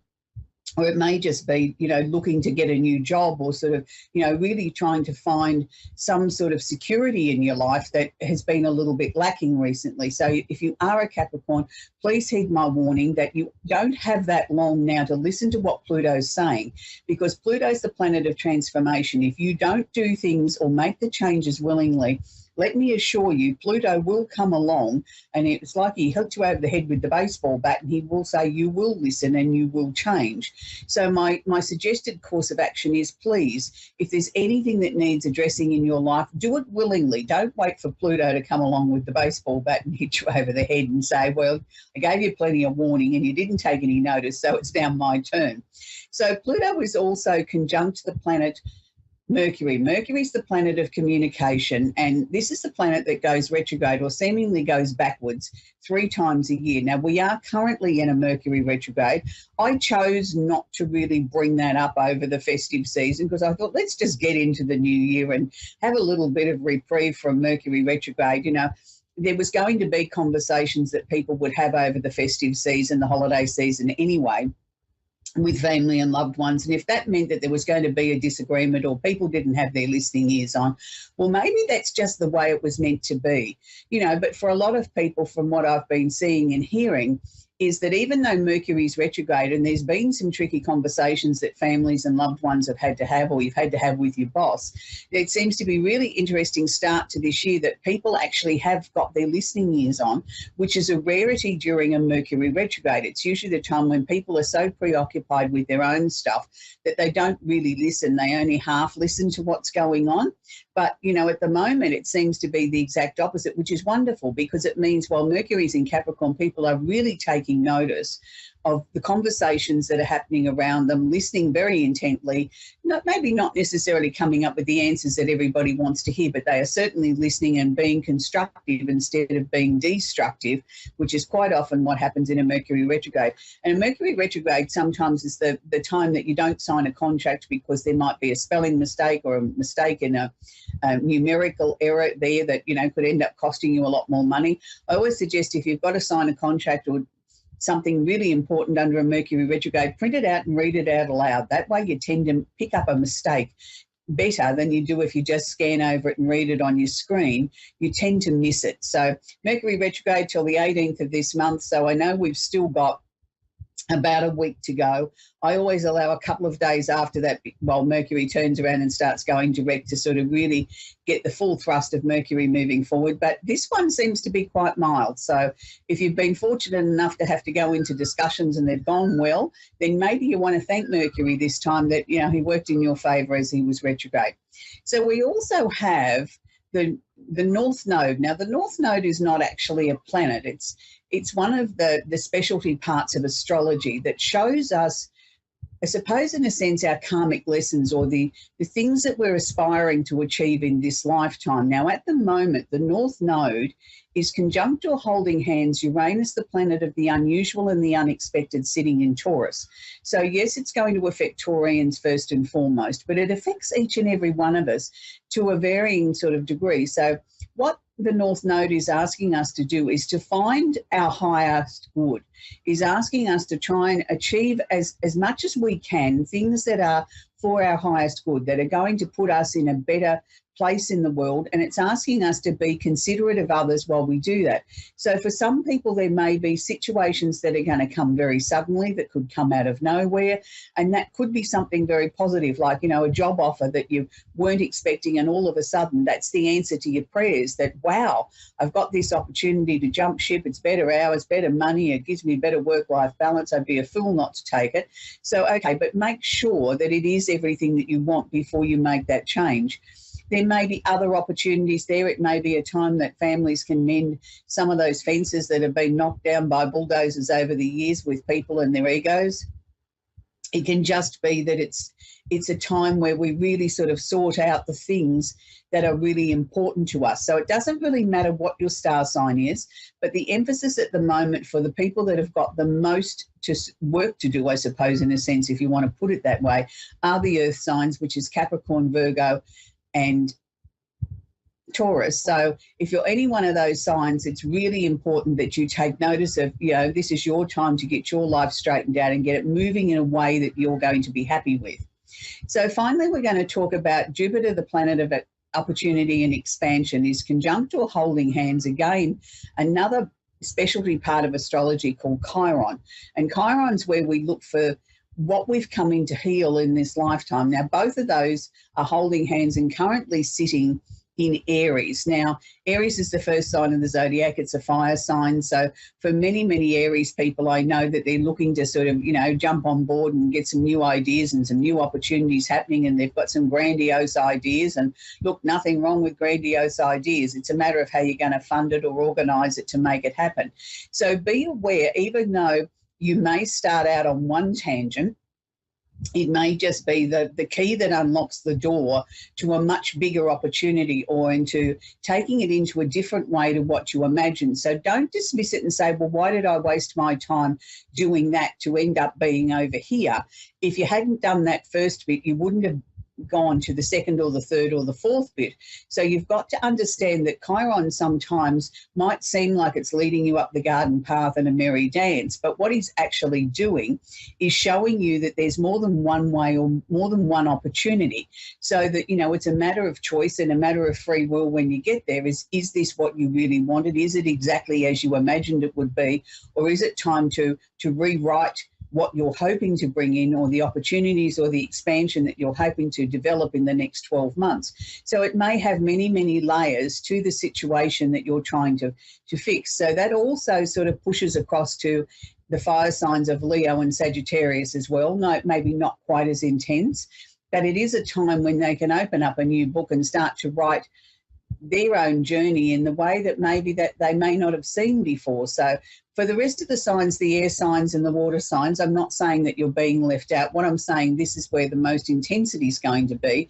We've still got lots of other things happening. You know, we've still got Saturn sitting in Aquarius, which is stirring up all the air signs, sort of saying it's now time to sort of really cement together what you really want to achieve in this next 12 months. I'll give you the discipline, the stickability to be able to achieve it. With the water signs, we've still got Neptune sitting in Pisces, so it's creating this beautiful, creative, watery sort of energy there that, you know, that they can sort of mold themselves into whatever that they want to achieve. And for a lot of water sign people, they're finding that they're feeling a little bit less emotional, a little bit more practical, but also very flexible. And that sort of feels comfortable to them because they like to feel that they're flexible, that they can be tipped into any vessel and take the shape of that. And they're feeling quite comfortable with that. They normally don't like being told that they've got to find answers to things, but at the moment they're sort of really relying on their own intuition, their own psychic ability, and enjoying the process. So to just quickly wrap up the astrology, we've got the moon in Virgo at the moment, so just be a little bit careful. If you're being a little bit nitpicky of those people around you, maybe bite your tongue, go and make a cup of coffee or do something else and then come back and have the conversation. Don't necessarily tell everybody what's wrong with them today. It's, you know, a day to be kind to people. We're going to talk to Dana in Manchester in New Jersey in the USA. Are you there, Dana? Dana. Yes, I am. Are you there, Dana? Do you have a question I can answer for you, Dana? I guess I'm just looking to know if I'm making the right decision with the relationship with my brother. Right. The first thing that they're showing me is the symbol of ending. So I'm going to take that the answer that you're seeking to the situation with your brother is that you've handled it correctly. They wouldn't be showing me a definite ending, change or transformation if you hadn't handled it in a way that's going to bring what's considered the right outcome. I mean, who knows what's the right outcome or what's the perfect outcome, but the right outcome for the situation. You know, you've dealt with this, I'm going to say, very squarely. You haven't just pushed it all to your side or all to your brother's side. You've tried to keep it in the middle somewhere, that it was being fair to both of you, but at the same time still taking the lead, Dana, which is what you needed to do, because I don't know that he was strong enough to orchestrate the decisions that needed to be made. He needed you to take the lead and him just sort of get on board with that. Did it cause some emotional rift there between the two of you as well? Yeah. Yeah, look, darling, that's going to take a not feeling good.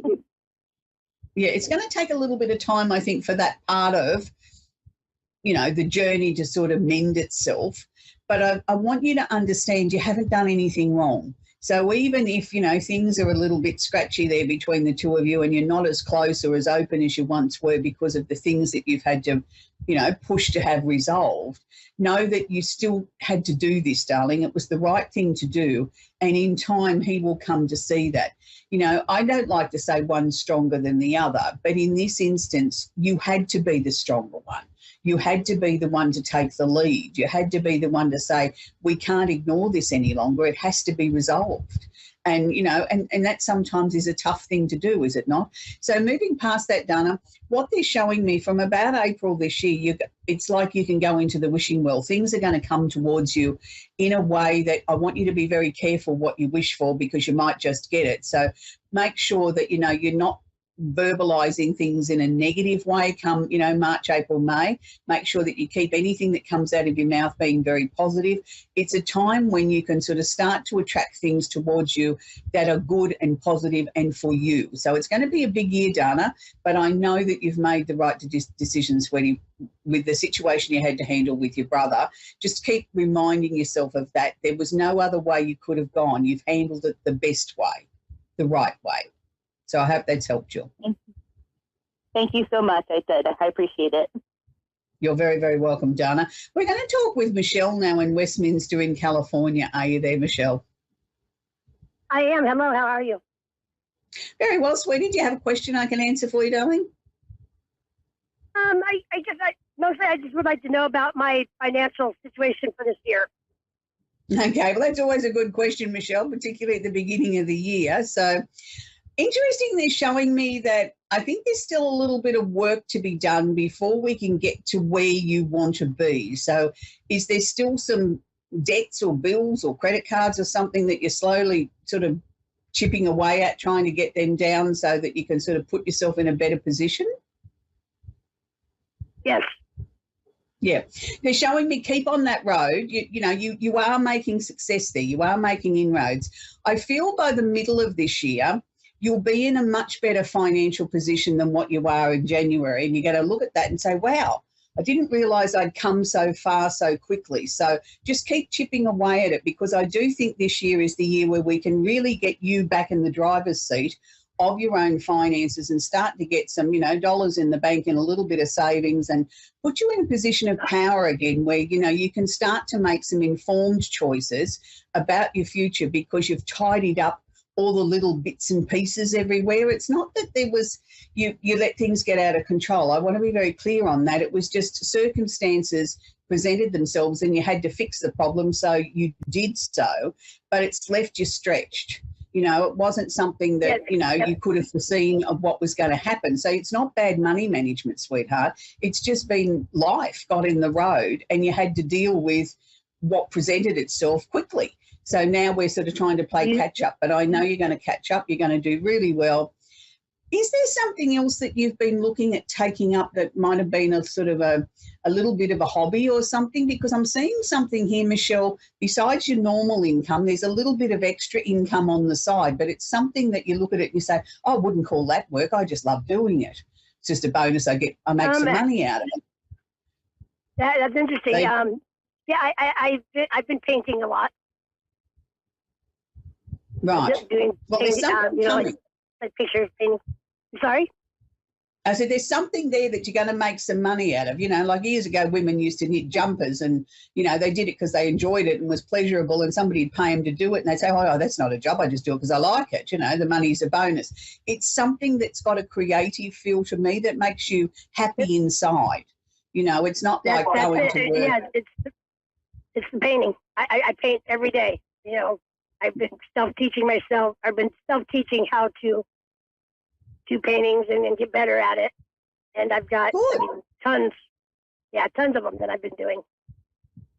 Well, I just think this is going to be a really big year, Michelle, because, besides getting your finances under control, you are blossoming like a rose, like you're past the bud stage. You're just starting to open those petals. In another few months, you're going to be in full bloom. And how wonderful is that going to be to see you really reaping the rewards of everything that you've been working on? I mean, it's hard to work on yourself. It's hard to be objective, and, to do it and do it well is quite a feather in your cap. And, I'm sure a lot of your family and friends have noticed the change in you. Some of them are probably scratching their head and saying, I don't quite understand it, or don't quite know why she did that. But that's all right. They don't need to know everything. It's not their journey. It's yours. As long as you're happy with who you see in the mirror, that's all that matters.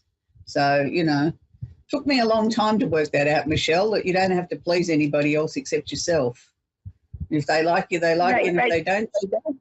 And, that's a big one, isn't it? Because we're not taught that as children. Right. Yes. And the last 6 years has been really, really rough. So to have a year come out good would be awesome.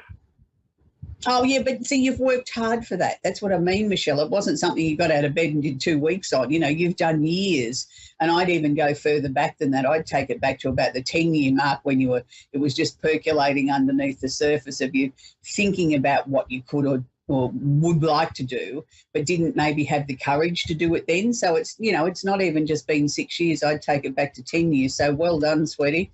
You deserve a big bunch of flowers and a packet of gold stars. You've done really, really well. So keep up the good work, sweetie. No, but it's not an easy thing to do that. You know, working on yourself is a tough gig.